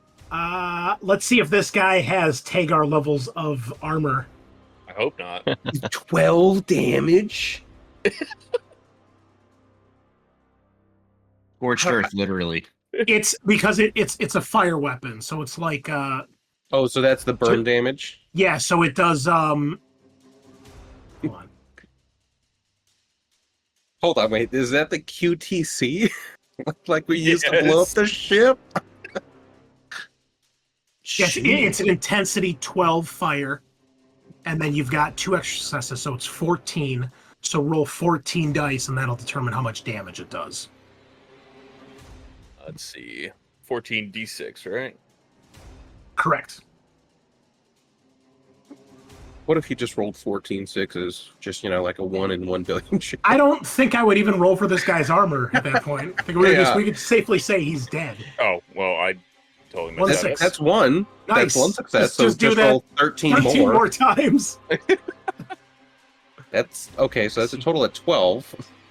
Not bad. 2 more successes. So Yeah, 3. total So it does 3 3 damage. points of damage. Well, he needs to roll 2 more dice. Do I? I thought it was Yeah. only 12. Plus No, 2 it's base 12, but you add your extra Oh. successes to that amount. All right, well. Oh. 3 damage. Still not bad. That's pretty good. All right. So he's got some heavy armor. Let's see what happens here. Oh, Oh, nice. Not a single That's a fucking one. armor. Jesus. So the shield does nothing. Oh, he has So a much- shield. It's like 6 more, Yeah. right? Yeah, Okay. yeah. So much for the no property damage as grenades start going off. This area just they're already bursts blowing shit up, all right? into flames. I This guy agree with gets Fred on this caught one. in a inferno, and his armor is on fire. He's screaming and flailing, trying to make his way through the door, and it is not a good day to be him. Tagar, your turn. Okay. I'm gonna yell at Franklin and Harms to find cover but stay close if they want to stay protected. I'm going to pull out my pistol and riot shield and set up the riot shield. Okay. Commandos are up next. This guy, when do we roll for fire? I think it's at the start of the round. Just double check. Look at that, the first page I opened to. This book is so good. Start of each round. Okay. So now can he, I'm assuming he can act. Does he have any negatives? I mean, he's on fire. His act should probably be to like run stream or something. Please. You can put out the fire with a successful mobility roll. Okay. Well, I think that's what he would attempt to do because, but so yeah, he moves and he's trying to put the fire out. So we will roll for his mobility. If his character sheet would pop up. Thank you, game. Mobility. All right. He does get the fire put out, but it takes his action as he's doing that. And then you see the rest of the squad come in. You see one regular commando armed with an assault rifle of some sort, and they're coming in SWAT team style, just right through the door. Very organized. And there's a total of 6 of them. Jesus. You see 3 that come through that are armed with assault rifles. And they begin fanning out and spreading out, taking cover. And they just move into this zone. So they're all in this zone, right? This first area. And they start opening fire. Is taking cover an action? I don't recall. I Seek cover. Yeah. It's a fast action. You wouldn't have been able to take cover then, Cruz, if you wanted to throw the grenade. Because you moved, you took cover, and you threw the grenade. Yeah, okay, I would take cover because even just to like the ones I could see was like 4 people being able to shoot at me is a bad idea. Then you would still be out in the open. You'd still be out here because you can only take cover in the zone you're currently standing in. Oh, so it's either move here, throw the grenade, and don't take cover, or stay here. Yeah. Okay. Or move here, take cover, and don't throw the grenade. Yeah. Can I move to the security office and take cover? And not throw the grenade? Yeah. Okay. Okay. All right. Well, this guy's at full health then, obviously, and there was no fire, which means no, I didn't do any. Oh, I'm sorry. That was Schmidt. Schmidt threw that. Okay. Yeah, he didn't take any damage because. I'm sorry. I thought you threw the electroshock grenade, which did nothing. Didn't matter. Did nothing. Yeah. Okay. Well, it's hurtful to say that, but yes. It was very flat. Just did nothing. An absolute waste of your turn, you fucking imbecile, Sean. Damn noobs. You fucking buffoon. All right, well... At least you tried. 2 of them are going to shoot at Schmidt because he just threw a fucking firebomb. Understandable. And they think he's the bigger threat here. So doing nothing might have been beneficial here, Sean, actually. Yeah. Okay, they open up. Looks like they've got regular standard assault rifles. Well, fuck me. That is 3 successes. So that'll be a total of 4 damage armor piercing. Shit. Hey. Nicely done. You take 2 damage and 1 point of stress. And you're super broly, so. The second one opens fire. Does 2 points of damage. Yes. It's armor piercing, Adam, so you're actually supposed to roll half your armor. Oh, okay. FYI, but that's fine. So you take another 2 points of damage. Thank God for the extra health. Yeah. All right. The third commando shoots at you, Cruz. Okay. 2 damage. Okay. The cover is going to give you, we'll say 4 extra armor. Okay, It's, so it's I'll somewhere between furniture and a door. So we'll say 4. We'll give you the benefit of the doubt. Okay, so I'll do +4 and then hit armor piercing. So cool. Nice. Nice. You take 2 damage and take a point of stress. That's so cool. I love this so much. You then see 2 more enter the room. One of them is armed with an incinerator unit. Okay. The other one is armed with a classic 6-chamber cylinder grenade launcher. Oh, gee. Wish I had that rocket launcher right about now. Yeah. The grenade launcher opens up and wait, wrong guy. Hold on. What does he shoot at you guys? Okay, well, let's see if he hits first. So you hear the thunk, and he's shooting it into the security office, so this zone where the 2 of you are. And let's see if he actually hits. Please panic and fail. Stop. He hits with 2 successes. So cool. You see a canister bounce off the ceiling, bounces behind one of the cubicles, and then you hear psst, and you see all this smoke of some sort begins to fill the room. Question. Yes. We're wearing our spacesuits, so how does a gas canister work with that? That's a great question because we actually should be rolling for suit breaches because you are being shot. Yeah, no, I took a bunch of damage. I took 2 damage. So, technically. well, luckily, maybe this guy didn't realize you were wearing suits or was hoping you weren't, and he just pulled it. I mean, you always pull the trigger first, right? Before Yeah, shooting. yeah, for sure, 100%. His first You don't grenade look, launcher day. You turn it to the side and you shoot and say, get. That is facts. Folks. Yeah. Bra-ta-ta-ta. That's the Uzi. Gun goes brr.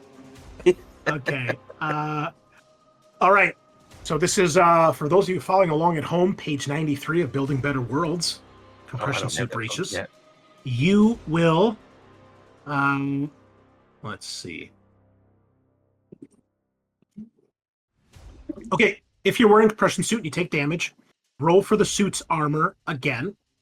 If you have at least 1 success, you're fine. If you have no successes, the suit has been damaged. So I should roll twice. Hey, Yes. Oh, thank Very God. nice. Very nice. So cool. Oh, you're All right, Adam, let's go. They build them. They build them. Okay, so a gas grenade of some sort goes off. Schmidt, Yes. give me a wits roll at +1. Straight wits. Let's go, Seaburn. So just, whatever your stress is, right-click the wits and subtract the stress. There, okay, there it goes. Yeah.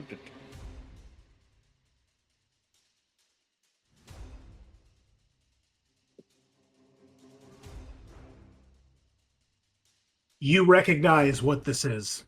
It is not a smoke grenade. It is Nerve gas. It is CN20 nerve gas. Jesus. Oh God, I was kidding. Yeah, so bad. As Vasquez once said, let's just nerve gas the whole nest. All right. And last but not least, the incinerator unit opens fire on this zone. We'll see if he hits, and then I'll roll to see which of you he hits if he does indeed hit. Kind of rude, but okay. We'll just leave it up to the dice. Just bathe them in holy liquid promethium. Oh. All right. Okay. On a high, it's Cruz. Low, it's Schmidt. Fuck me. It is Schmidt. Oh, thank God. Okay, so Eyes this protect me again. does damage 2. 2, and it lights you on fire. It's fire intensity 9. I'll just roll. I might as well just roll it all together. Okay, so here's the 9 dice from the fire. 1, 2, I see 3. 3 extra successes. Is that at the top of the round after he takes the damage? It works the same way as the grenade. Oh, You get jeez. hit, and you take the fire damage. So, works both ways, buddy. Yeah. Holy That is shit. a total of 5 damage coming your way, sir. Well, technically the first 2 and then the next 3, right? So he gets 2 armor rolls? Or is it all at once? Yeah, you can do 2 armor rolls. That's fine. Okay. Hey. That's Hey. 1 and 2 more. How you doing? Was that I might it? use a story point here. Ooh, good call. Probably. It's a good thing we Probably. didn't fucking fight for that story point a few minutes Okay. I ago. still had an extra, if anything. Okay. You are, however, on fire, Yep. Oh, he would as is part of the security office. Jeez. Wow. All right, O'Connell. Okay. Your team All is right. dying. Please, O'Connell, please. These guys are not fucking around. So these guys over here are medium for me. Correct. They are all still in this hallway. None of them are actually in the security office zone yet. All right. Nerve gas is not good. So Now, the way like a gas works in this game, it'll take time to fill up the zone. So it's not going to affect you guys, other than it's probably going to obscure some vision now, at least. But you guys won't suffer the effects unless you walk in here. I mean, you have your suits, obviously, so you don't have to worry about that unless they get breached. But it's not going to spill out into the other zones until later. okay. Well, Keep in mind, if you try to shoot at them through the security office, it's going to be negatives to hit, and they're going to get extra armor because you don't have clear shots. just gets better and better. So Looks like it says Cruz office. It's Cruz's office. Secruzity. well, theoretically, they're wearing pretty fancy goggles there. God, wouldn't know if they're like heatsink goggles or anything, would we? If they could see through the smoke somehow. You guys failed your role to know anything more about these guys, so no, you have no idea. We need to fuck off. This is not looking great. Yeah, I'm gonna take cover, and until the second one of them steps out of the smoke, I'm gonna use Overwatch Okay. and secure. I've got what's his fucking name, Harms, with me, so he's the mission priority right now. What do you do with him? Because Tagar told them to stay with you guys. So what do you like? Are you obviously he's So cuffed, but I've got one hand kind of steadied on like a console right now, like one hand on my gun and it's steadying the barrel on the console right now, and my other hand literally has his face down on the back of his neck. okay, love it. So he goes deaf as soon as you shoot the rifle, right? Yeah, I might steady the gun on his back. Yeah, maximum effect. Hold still, otherwise we're both dead. Okay. All right.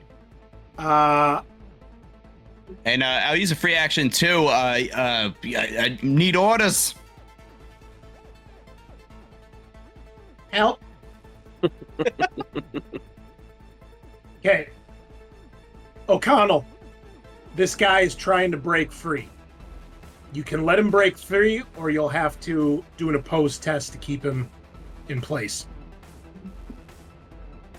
Oh yeah, I'll do an opposed test. Okay, opposed close combat. I'm not super great at that.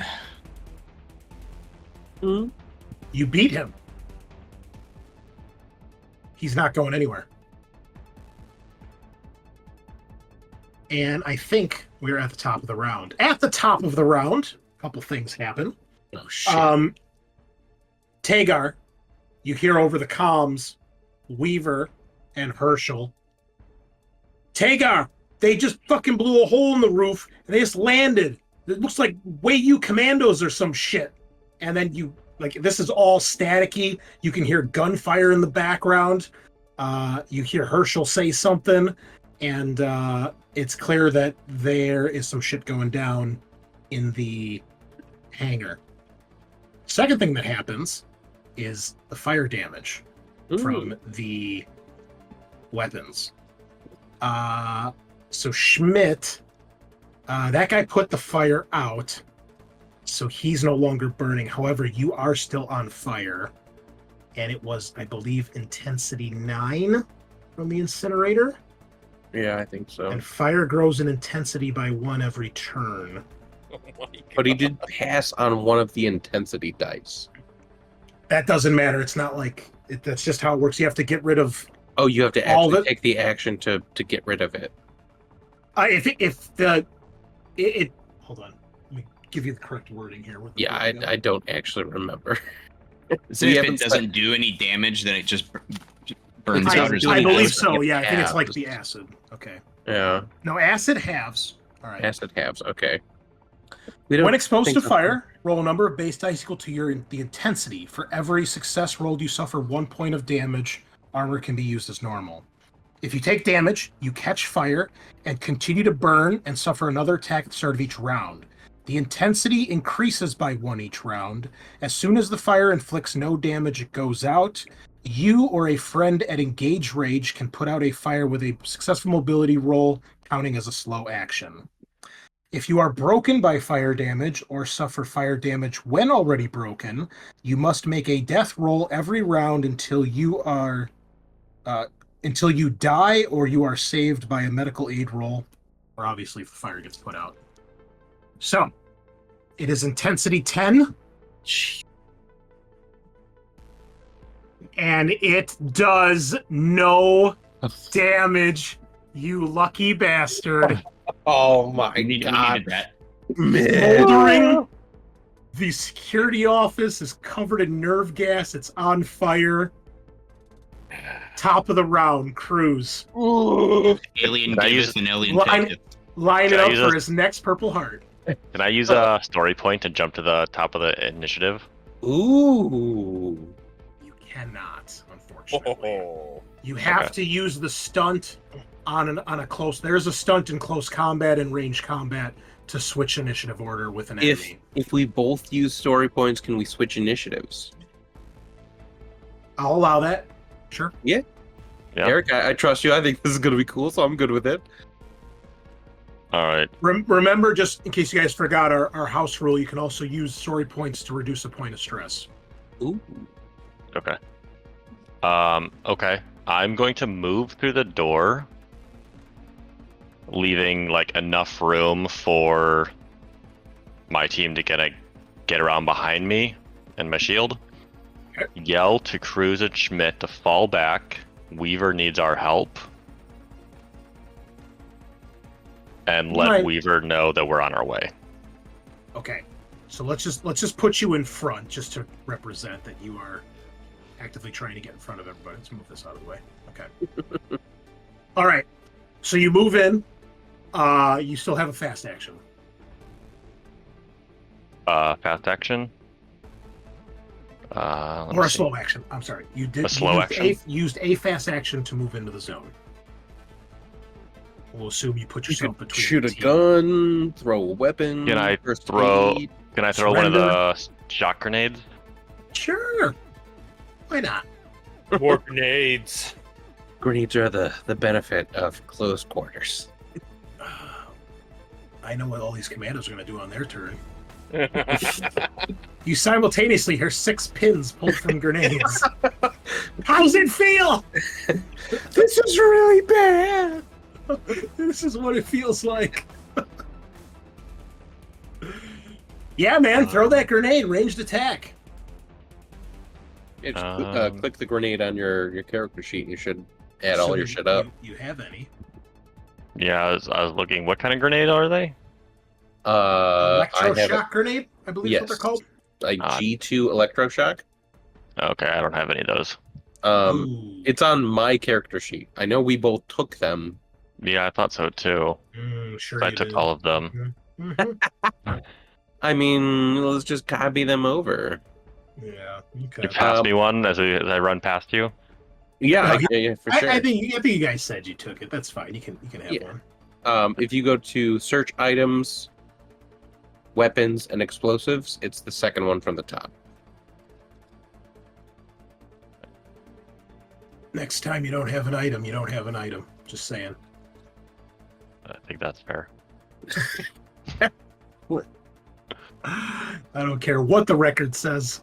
Okay. But you keep That is a hit. All you need is one hit on this. It doesn't matter how many successes you have. Okay. I don't think extra successes do anything for the stun grenade, do they? No, I don't think so. Because it doesn't do damage. Oh, no. So, Yeah, it's I just, don't think well, I mean, you could maybe argue, like, can I make the test harder? Sure. Yeah, I guess that. Yeah, I don't. makes sense.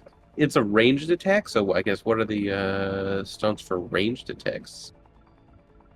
Ranged combat? I believe grenades have separate rules. Oh, yeah. I Yeah. think. I Um. don't remember those, so. Okay. Maybe pinning an enemy, making them make panic rolls. Often called electric ball breakers with good reason. That's what- Yeah. Okay. Stun effect at -2. Luckily, you will hit all of them. Nice. That's the plan. All right. And this is at -2. Which is a fast way to do this. Okay, first commando. Stunned.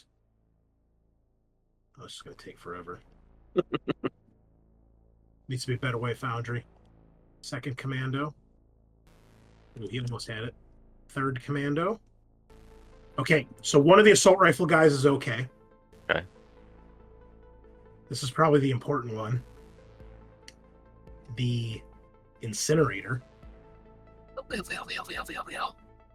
I know you guys are hoping for this one. Fingers crossed. Bro, fail the fuck. Yes! Oh my god. Okay. The grenadier. Oh yeah, we want him. Yeah, he should fail too. Fucking Yeah. machine gun grenade launcher. My God. Stop. Okay. And finally, the riot shield. It's really too many 6s for you. Okay. So Okay. 2 passed. Okay. The other 4 failed. That's okay. Most important two, Pat. Like, He is not good. The special weapons, one of the special weapon guys passed. Okay. So, big bolt of electricity stuns most of the team. The commando, this guy that passed, he's gonna take cover, and then he's gonna open fire on you, Tagar. Actually, you know what? Well, before they don't get to go until like Yeah, it's not their 5. turn yet. Oh, you're right. What am I doing? Yeah, Schmidt goes and then I go. he's excited. He's Yeah, excited. he's really Uh, excited to kill us. TPK right now. He's tired of this game. He wants to play something else. Yeah, when I said I was rejuvenated and ready to play, I meant a new game. Yeah, Uh, I want to go to Blade Runner. This is boring. yeah. Hold on, I'm switched. I could have just hit swap initiative, but I did it the hard way. All right, there we go. Hold on. Schmidt, you should actually be above that. I'm just going to make you a 4. I don't know why it does duplicates. Like, Yeah. there. And All then, right, Tagar took the top, switched with Cruz. Schmidt, it is now your turn.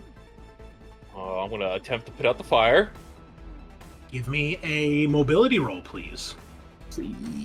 Oh, easy. You panic.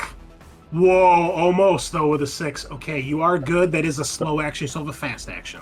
I'm gonna run the hell out of this room. Okay, so you can get back into the lobby. Cruz. Okay, I want to use one of my talents, Hidden Stash. Oh boy, here we go. I've never used this talent. Why are you getting so uppity? You reach into your prison pocket or something? No. Just happen to have a fucking C2 gas grenade. Listen, when you make friends with people, sometimes they hide things in your backpack. Like, hey, here's a little nice is that thing. what we're gonna call it? Yeah, it's literally my asshole I'm pulling this thing out of. So you begin each session with an extra item of your choice hidden on your person or stowed somewhere safe. The item must be something you could reasonably have. We're in the military, so there's a lot of items. The GM has final say, but about what items are available. Yep. I'm assuming you're going to say no if I ask for RPG.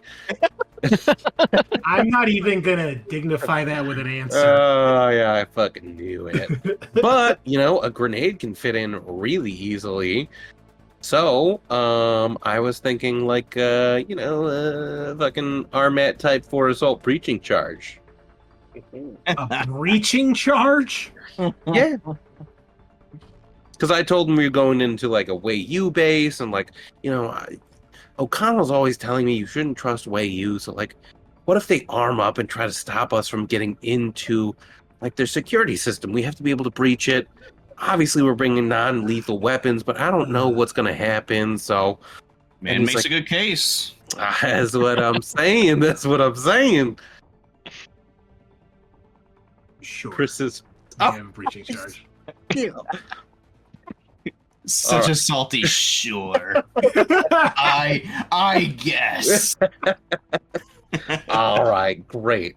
So what's this fucking thing do? Damage is increased by 2. It's damage 9. Is armor piercing. Let me just read this. Yeah, against the immediate target, damage is increased by 2 and is armor piercing.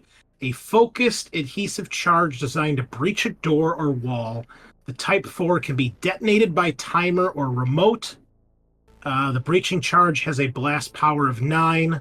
Against the immediate target, the damage is increased 2 steps and counts as armor piercing.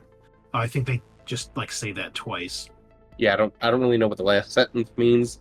The last sentence means the exact same thing as the first sentence. I just think they put it in there twice. Yeah. Because it should actually probably read like this. Oh, okay. Why would you start with increased damage by 2 and then explain what the fuck it is? That doesn't make any sense. Right. So, it's not going to do an extra 4. So I would like to throw that at the guy with the shield. Okay. And then I will run away, and as I'm running away, I'll try to blast it, so just do as much damage as I can. Okay. Well, you're one zone away, so we won't worry too much about line of sight and stuff. Okay. But I will put that on my sheet. Just roll it. It's like a grenade, basically. Yeah. It'll make it active, and we'll fucking click that. Okay. 2. Yeah. So it'll be damage 9 plus 1 for your success, and plus 2 because it does 2 extra damage against total the guy. 12 damage. Yeah. Well, this says the damage is increased by 2 steps. See, the wording is weird because blast power and damage are 2 different things. What is blast power? That's how many dice you roll to see how much damage it does. Okay, so then here's damage. What I'm gonna rule, because the way it's worded, it'll do 2 automatic damage against the target, and then roll the 9 dice for the explosive damage.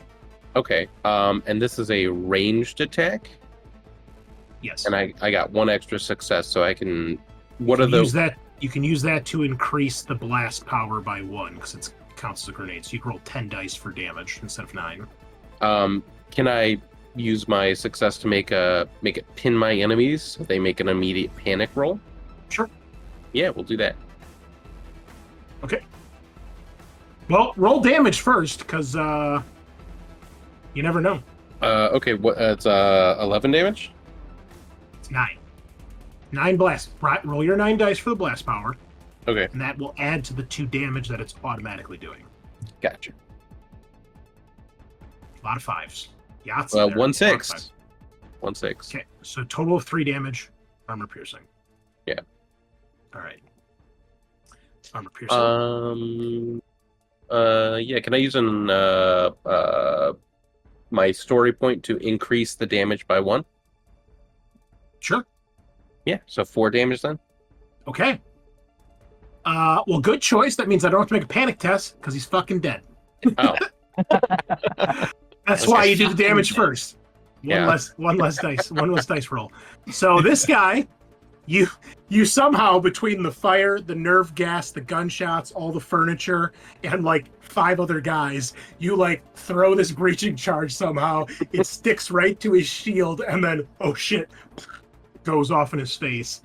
He goes flying back against the wall, and you know what happens? He dead. it doesn't explode on any other guys. Rip. I thought it would. That's on me. Yeah, well, I think this is meant to be like a direct. Yeah. It's supposed to blow up a door, Makes right? sense. Not the Makes whole sense. room. Yeah. So, Then can I leave the room? I will allow you to leave the room. Yes, Yes. you may do so. And then I'll hide over here because I've taken. I don't have to worry about this guy's stress because he's dead. See, that's why you It's kill so cool. him first. Less worry. But much I easier. mean, they all probably take a stress seeing a dude get literally eviscerated and exploded. These right. are Wayu commandos with an empathy of 1. They give no fucks. They don't And care they- that their friend is dead. And they just watched Colonial Marines take one of them out. So we know how to beat them, Some guys. We just commandos have they to- are. We have to make manipulation rolls. They have an empathy of 1. It's easy. Surrender. You're right. What was I thinking? You make a good They argument. make a good case. What can I say? I can't stop. The rules say that I failed. I have to accept. No. All right. Nicely done. Now the firing squad is up. I'm so Uh, sorry. Well, they're stunned. Some of some them of them are are stunned. There's only 2 left. Oh, Two there's of only- them are not stunned. Okay. Well, first of all, the incinerator is going to take cover in the area that he's in, and he's going to open fire on Tagar Please fail. because that's how he rolls. You get promoted and you're dead. Goodbye. Saving your ass. Ooh, get shit Oh, on. he missed. Nice. He missed. I won't roll to push because I'm not that evil. The commando, though, he moves into the zone with you. He's not engaged. He's just in the zone, the auto zone, and he opened You fire. did beat me to it. Fuck. Auto zone. Gat. Yeah. 2 successes, armor piercing. So 3 damage, armor piercing.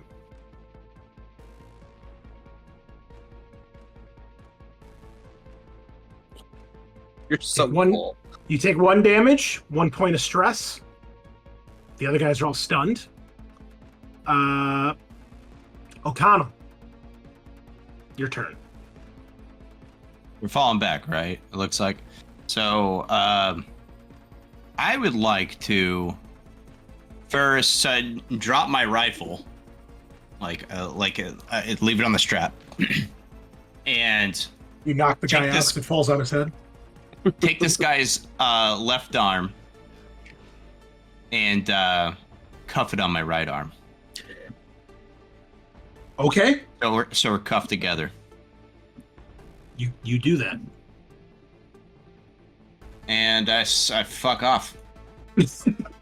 Okay. You can move.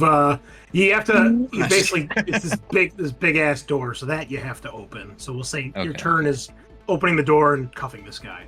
Okay. All Top of the round. More shouting from Weaver and Herschel. You can hear the sounds of gunfire through the comms. It's garbled. It's staticky. Sounds like they're not doing great.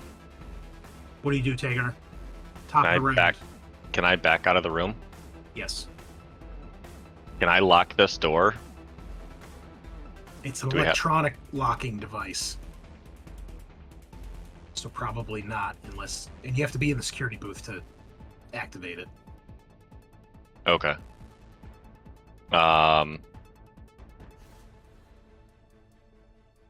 So, yeah, I'll back out of the room. And I guess I'm gonna shoot the guy who shot me. Or no. Okay. I'm gonna shoot the guy at the incinerator. Or no, he's in cover, isn't he? He is in cover, and he's still in this zone. So he's further away. He didn't enter your zone because he took cover. So Okay. this guy, if you shoot him, he's just got cover. If you shoot the incinerator, he's got cover, and he's got the distance as well. Okay. Then yeah, I'll shoot the guy that shot me. Yeah. So basically, just for clarity's sake, if you shoot the commando, he's just got extra armor. If you shoot the incinerator, he's got extra armor, and you'll have negatives because you're shooting through the office. Okay.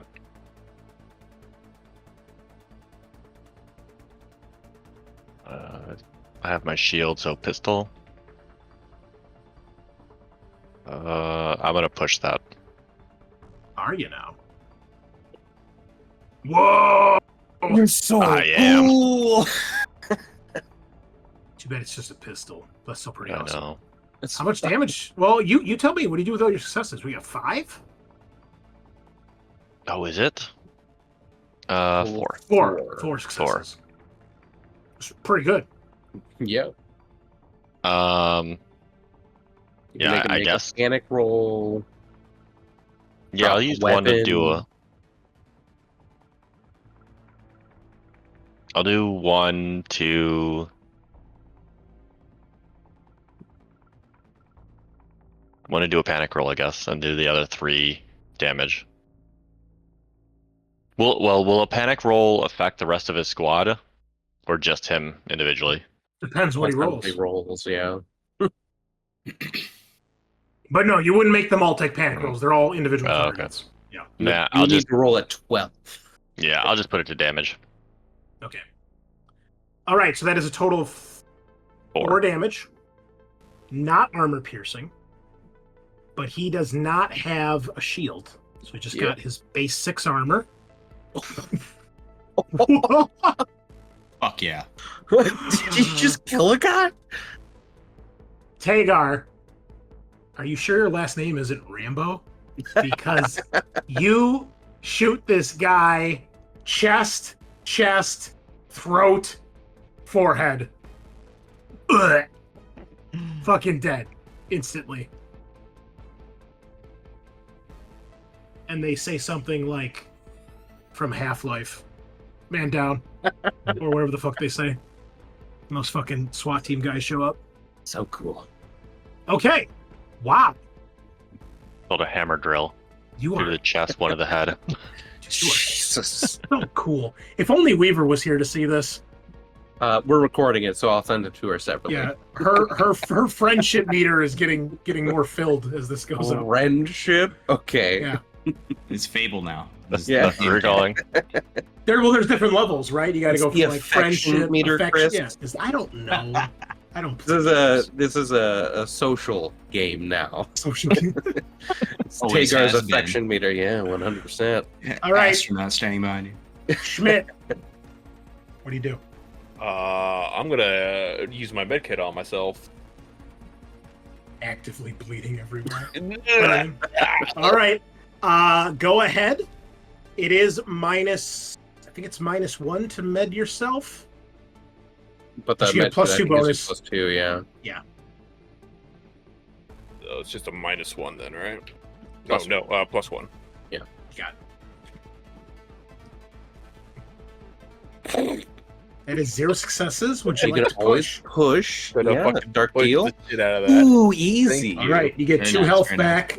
You're spilling bandages everywhere. There's gauze on the floor. Fucking thing's empty. I'm gonna run Patch up. through the room. You just get some of the fucking cream to put on your burns, right? The sin gel.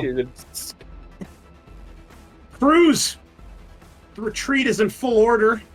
Yeah. So it seems. The door is open to get So into the tunnel. the incinerator is 2 zones away from us. Correct. And he is in cover. I would like to take the Oh, aim. you know, hold up. I didn't roll the extra dice for this guy's cover. That got shot. Oh. And we said it was 4, right, Sean? Well, he moved and he shot, so he couldn't No. do. The commando. Yeah, he moved and shot. He moved in and shot me. He moved in and shot. Oh, you're right. My bad. Okay. I would like to take the aim action, and aim for when the incinerator guy moves out of cover, and I want to shoot his incinerator fuel canister. Cause a nice, cool explosion. I don't think you're going to be able to hit the fuel canister just because there's a whole zone in the way. If you take the aim action, you won't get the negatives to hit him. But Okay. this game doesn't really have called shots. Yeah. So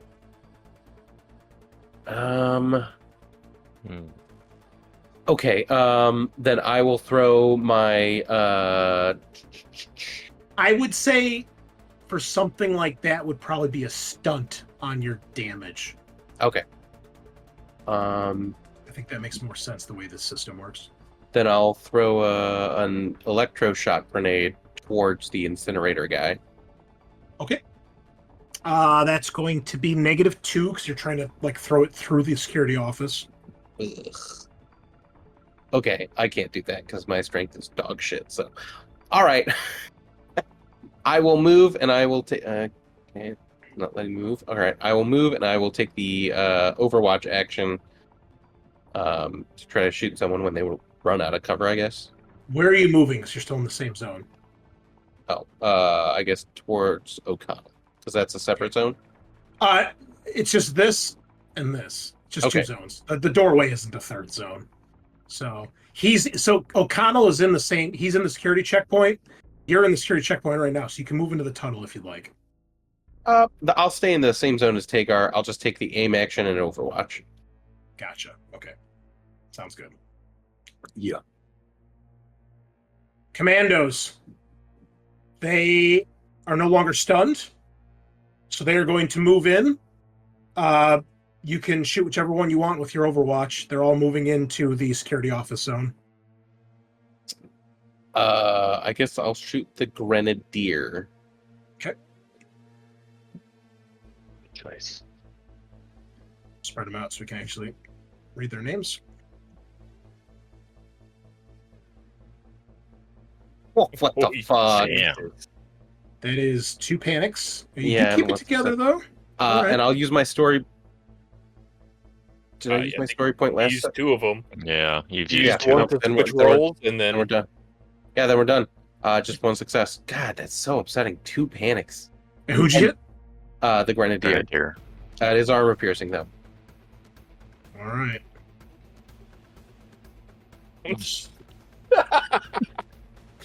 What dog shit is They this? are invincible. Chris, you Love have to stop. I rolled like 12 base dice. Statistically, she got Hey, 2 you killed sixes. 2 guys. They haven't killed anybody yet. I think Chris you guys has are- rolled like 2d6 all night, and they've I'm been on like the- I was on the legit like brink. 75% sixes. Not for the lack of trying, man. Yeah, this is dog shit. throwing grenades, hitting multiple guys every turn. These Feels guys cool. are doing single shot damage. Yeah, I fucking hand the Incinerators. combat to you on a plate, and you still complain. You know, Bro, I rolled fucking 16 dice and got 1 6 and No. 2 1s. no respect, no respect. That All did. right. Look, you failed. Yeah, no, I did. Did you add your 2 dice for aiming? Yeah, I did. Okay. See, I asked. Oh yeah, trying to no, help you out. I appreciate it. I'm just Okay. complaining about the dice roller that's fucking me currently. Oh, just wait. It's about to get worse. I know. Yeah, Yeah, it is. you're about to have a great night. I am. So the Grenadier, seeing and realizing you're all wearing. Oh, Tagar, we got to roll for your suit breach because you took damage, right? I did. Yeah. Roll this is just the armor for your suit, not the shield. okay. If you get one success, you're fine. Let's go. That's shield Nice. without the shield. That was No, that was 11 dice. I clicked. Well, I clicked on the suit. So Hold on. unequip your I have shield. to unequip the shield. Hold on. Yeah. I believe in you. Oh, Nice. God, they roll success every time. This is such bullshit. Bro, shut the fuck up. All I want is one Tagar, super on the reach other and hand, nerve Tagar, damage. you know, Come on. You grenadier Tagar's a us and fucking one-man incinerate. army. Yeah. Two. Tagar's Iron Man in the first movie, just walking out of the frickin' Yeah. pit, you know, like. Hey, I'm sorry the elite commandos are prepared. God forbid. All right. Yeah. Hold on. They've taken suit damage, right? Because that area is filled with nerve gas.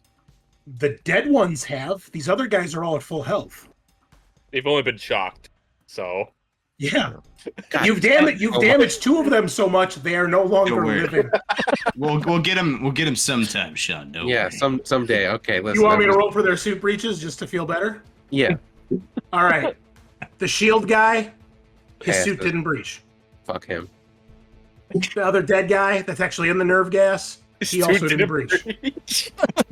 Okay, wow, that was so effective. I feel so good about my life. All right. This is hacking. Yeah. So the grenadier, you see, he turns the dial on his thing. You see the cylinder shifts, and he switches to a different grenade that he's got loaded. Oh, lovely. And he He's got a shoots variety pack. a firebomb into this room. So cool. And I he wanna be probably this screams guy. something along the lines of, "How's it feel?"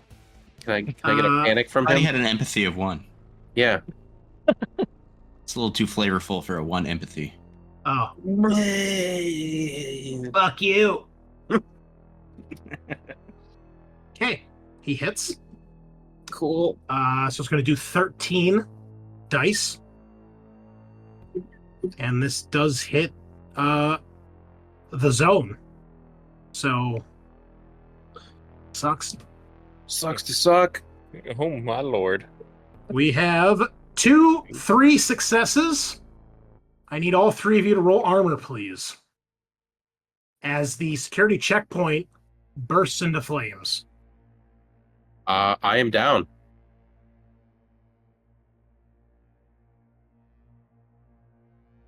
Two damage. All right, That's okay, O'Connell, you'll also take a point of stress here. That's your first point of damage this round. And all 3 of you are on fire. So cool.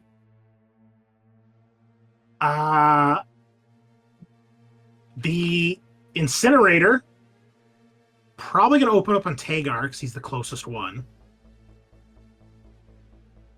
And he hits as well. So that will be a total of 2 damage. So roll armor against the 2 damage from the initial blast. Okay. And then he's got 1 extra success, so it'll be 10 dice. Oh my god, you're unstoppable. No damage. He's a fucking Terminator, dude. Yeah. Wow, and then the blast, you don't catch fire. Wow. You literally get engulfed in flames, and when the flames go away, there's just a couple of flames flickering on your shield. He's just doing like the cool guy walk out of the flames, you know? Like, Oh my god. Well, can he catch fire when he's already on fire from the firebomb? That's true, he can't. But, So it's good to know. Can't be on fire anymore. So Cruz went to 0 from that firebomb blast. oh, Yeah. how about that? Nah, yeah. How about that? These nuts. Good thing Chris is eating these nuts tonight. These nuts, right here. Local to Local and wherever the fresh. fuck they are. Chicago. Or the freshest nuts. Local No, source Delivered nuts. to your door. Okay. Let's finish their attacks, then we'll roll your critical. I guess they'll each, the one will shoot at O'Connell, one will shoot at Schmidt, to even out the damage, I guess. So at O'Connell, Stop. Fuck. This is the 4 opposite of what armor happened piercing on damage. Friday. Oh my god. Ah, That's 0. 4 damage. Oh, jeez. And then on Schmidt, he will have a negative because he's shooting through the zone. The auto zone.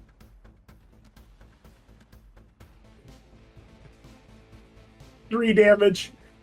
It's armor piercing, but I'll be kind. Oh, well. You take 2 damage. Jesus Christ. Wow. 2 squad members are down. You're still up? Schmidt? Cruz. Good Hey, thing he healed. healed. What? Remember, he healed 2 health exactly. Oh, nice. Wow. He survived, yeah. That plus Must 1 be health, nice. bro. O'Connell and Cruz. Please go. They don't work on your character sheets for some reason. Something is wrong with Foundry, so you need to go to the rollable tables and roll a critical injury, please. Oh, jeez. Righty. Knocked out teeth. Okay. Yeah. We both got knocked out, teeth. What are the odds? Was really low. 1 out of 66. 1 in 36. Something crazy. Wow.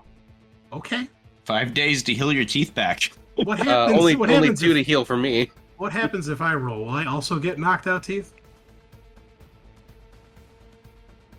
Okay. No, we were Ruptured actually just jugular. about Good thing you didn't get that one, huh? Yes, thank God.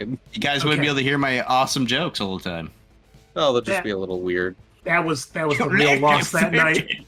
We lost the jokes. Okay. So your teeth are knocked out. It is not fatal. And what's the result? 24? Mhm. Your manipulation is at -2 for D6 days.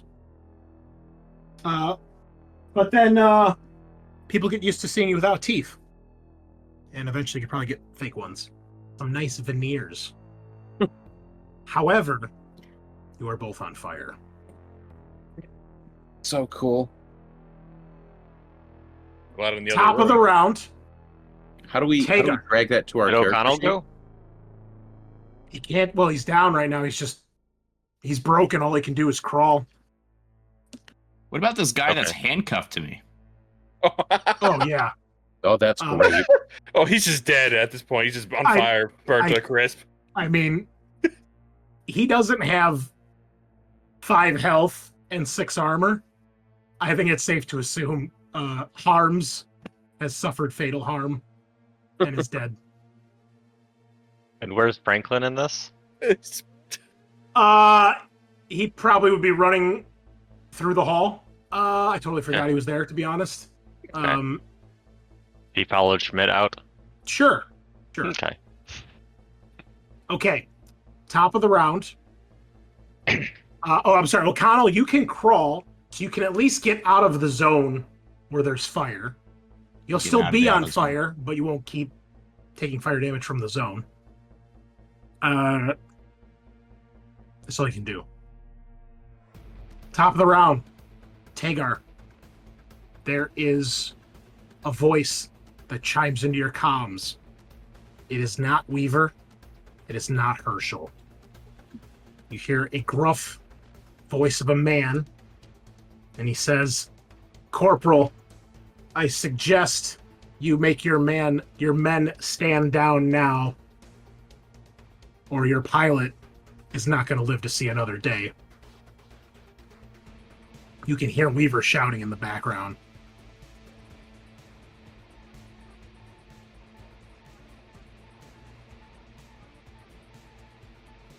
What do you want? Tell your men to stand down.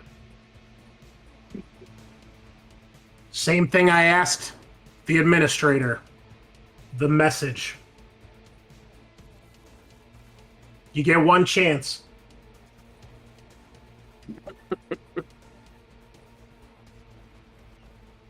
Can I hear anything Weaver is saying in the background? Oh, she's like, "Fuck you, let me fucking go. I'll fucking kill you." Sounds like they're roughing her up. Be a good idea. You hear the punch, right? Yeah. Good old Hollywood punch. Or maybe a butt of the rifle to the gut. Hey, come see me yourself. Roger that. You see the commandos cease fire, but they do take up defensive positions. They're all in cover at this point, but they do not continue to fire on you. Unfortunately, the fire damage is still going to hit your two guys here. Can I drag Cruz out? Yes. Here's what we're gonna do. So first of all, we can get rid of this intense music because the combat is coming to an end. Let's go to something a little more creepy. Here we go. Good old rising tension that one never fails. Okay. The fire damage unfortunately happens at the top of the round no matter what. They are both on fire. They have to take that. Regardless of what happens, assuming they're still alive, we'll assume that you and Schmidt can put the fire out on them. No roll required because there's no more combat going on. So, O'Connell and Cruz, would you like me to make separate rolls for you or one for both of you? I'm okay with one roll, but Would you like to die to the same roll or independent rolls for me is what I'm asking. I was gonna say if I could use a story point in this situation. would one story point have prevented you from going down? Because if you don't take like the damage, you don't. You could have used it on your armor, is what he's saying. Yeah. Could I have? You can use story points on armor, yes. If that would have prevented me from going on fire, yeah. What? No, it You would have have to prevented tell you us. from. Yeah. How Oh. did you get dropped to 0 or negatives? 0. Exactly. Then if you use a story point, you're still at 1 health. And I can use mobility to put the fire out. Yes, you still are on fire. It's just you're not on fire and dying. And he would have had his turn before the fire activates. So- Correct. Yeah. Okay. Yeah, so I'll burn my last story point. All right, let's get rid of this critical. We ate a lot of story points this session. Good thing you- Adam. So you have 1 health remaining. However, you are on fire.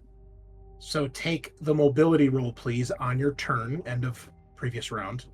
See if you can put it in. You only need 1 success. Okay. Good Pretty luck, good man. at that. Hey, there you go.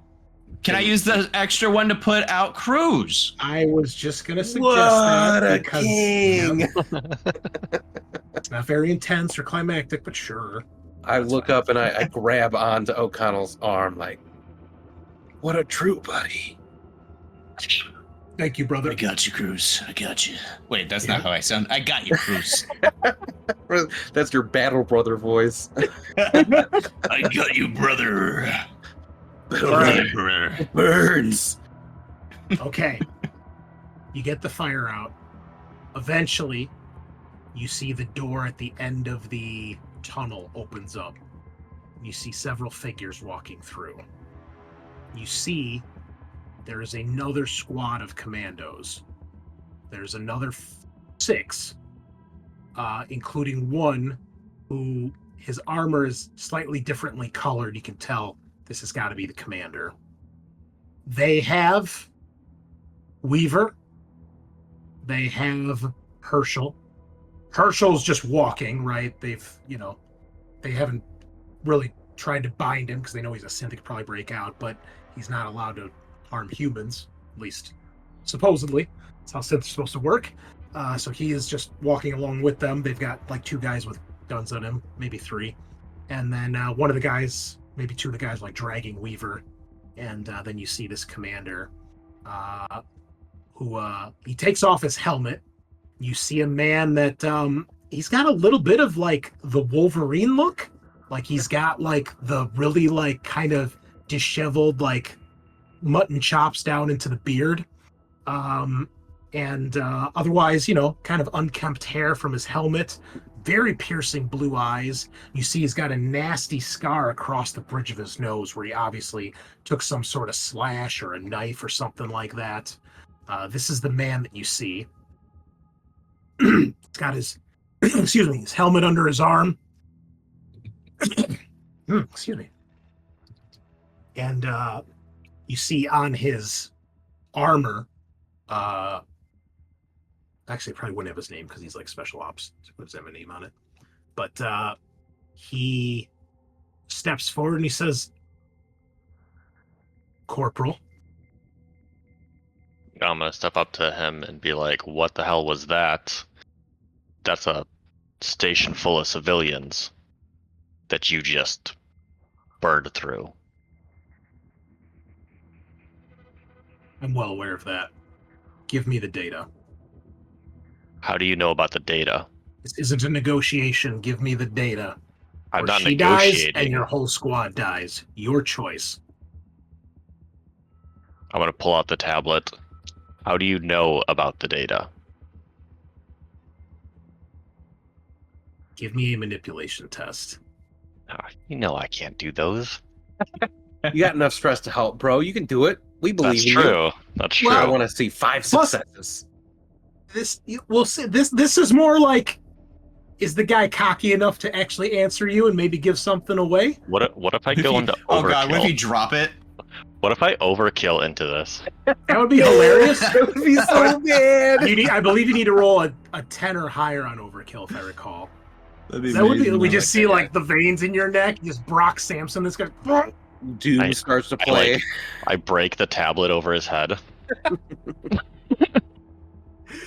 You want the data? You toss to him and he drops it. Oh shit. All right. So Tagar. Well, let's see. He's got a roll here. You have 1 success. You do panic, but you're trembling, so you do technically pass the test.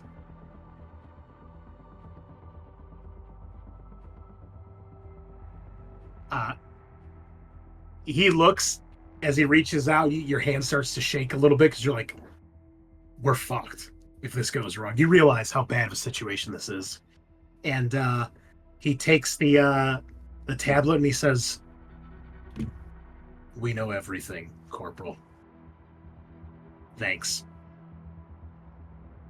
And he motions for his men and the rest of the commandos that are behind you guys.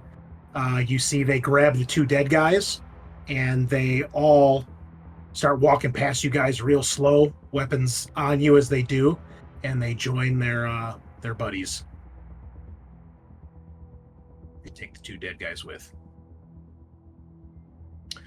And they start to back away towards the door.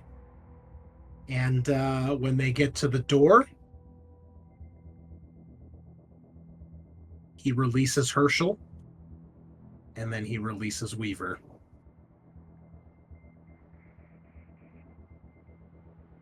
"Good day, Corporal." And they close the door behind them and head back into the hangar.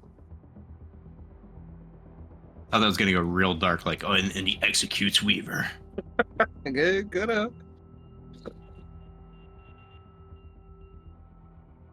Matt, You where can did see she like slumps to the ground. They basically throw her to the ground. You can tell she's beat up. You know, she's got like a black eye, some blood running down the corner of her mouth.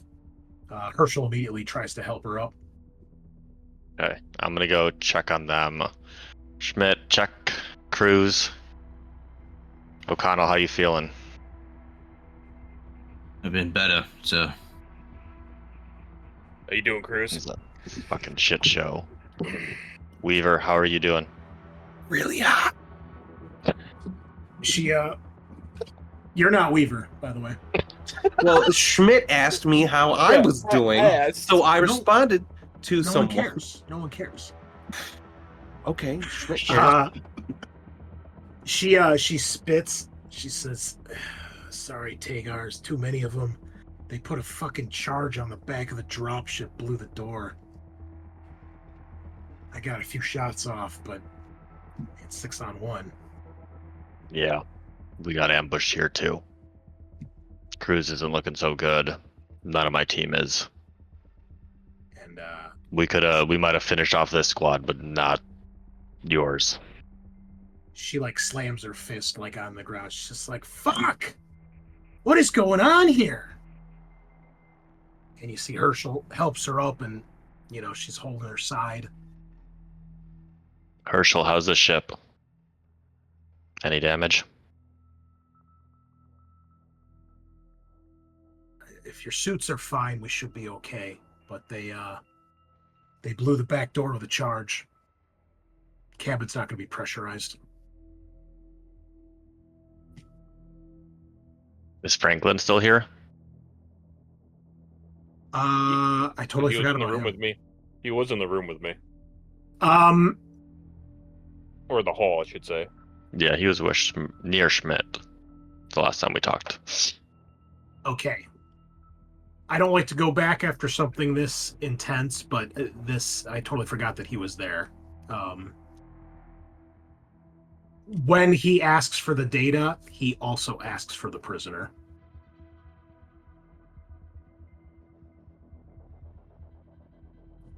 Makes sense. But would Franklin look like a prisoner because we didn't cuff him? He would just look like another civilian from the ship. He knows everything. Tell you what.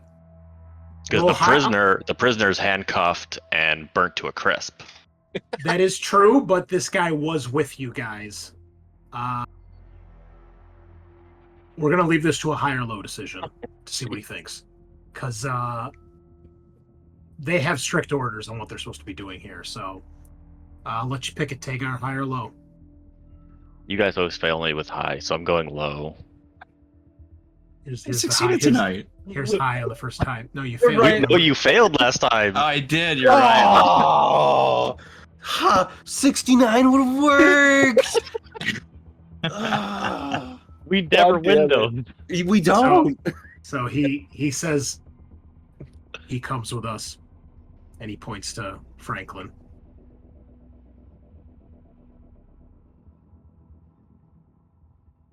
All yours. All right. As they leave, same thing. He releases Herschel. He releases Weaver. You see he pulls out a pistol, pops Franklin right in the back of the head, walks out. There we go. It's my job. At 12 a.m. exactly, I think that's where we ended for tonight. Shit has gone down. That was good. Welcome back. Chris rolled so fucking good tonight. Yeah, man, those were some hot rolls, man. On those stamina Opposite checks. of Yeah, our everything, fucking Warhammer roll where you roll like shit. I'd rather have the Wayland Yutani Commandos be cool. Oh than yeah, the pirates. yeah. Okay, that's cool. Actually, no, I'd rather kill your elves than your characters here. I like Really? these characters Okay. way more. Yeah. Oh, okay. Your elves are all fucking broken and stupid. I don't like them. Whoa, Titleist is dog shit. Okay. It's true. Typhus, we can let him live. He just needs a maiming. Light maiming. Wait, what? Uh, I didn't Why do you that. roll? What are you doing? I closed it, not Uh-huh. rolled. Yeah. So the Wayland Yutani Keep it sleeper rolled. agent then slits your throat. And yeah. okay. That's all we got for you tonight, folks. That was a quick mission. The last outpost was almost the last stand. One day you'll be organized. I believe in you. I'd have been okay with it. Maybe. We'll see what happens in the fallout of this mission next week. So, welcome back, gang. We are approaching the halfway point of our story here. So, well done. And I guess that's all. So, listeners, viewers, thank you for joining in. Hope you've enjoyed this as much as we have. And we will be back next week as we continue the Frontier War. Same time, same place. Signing off.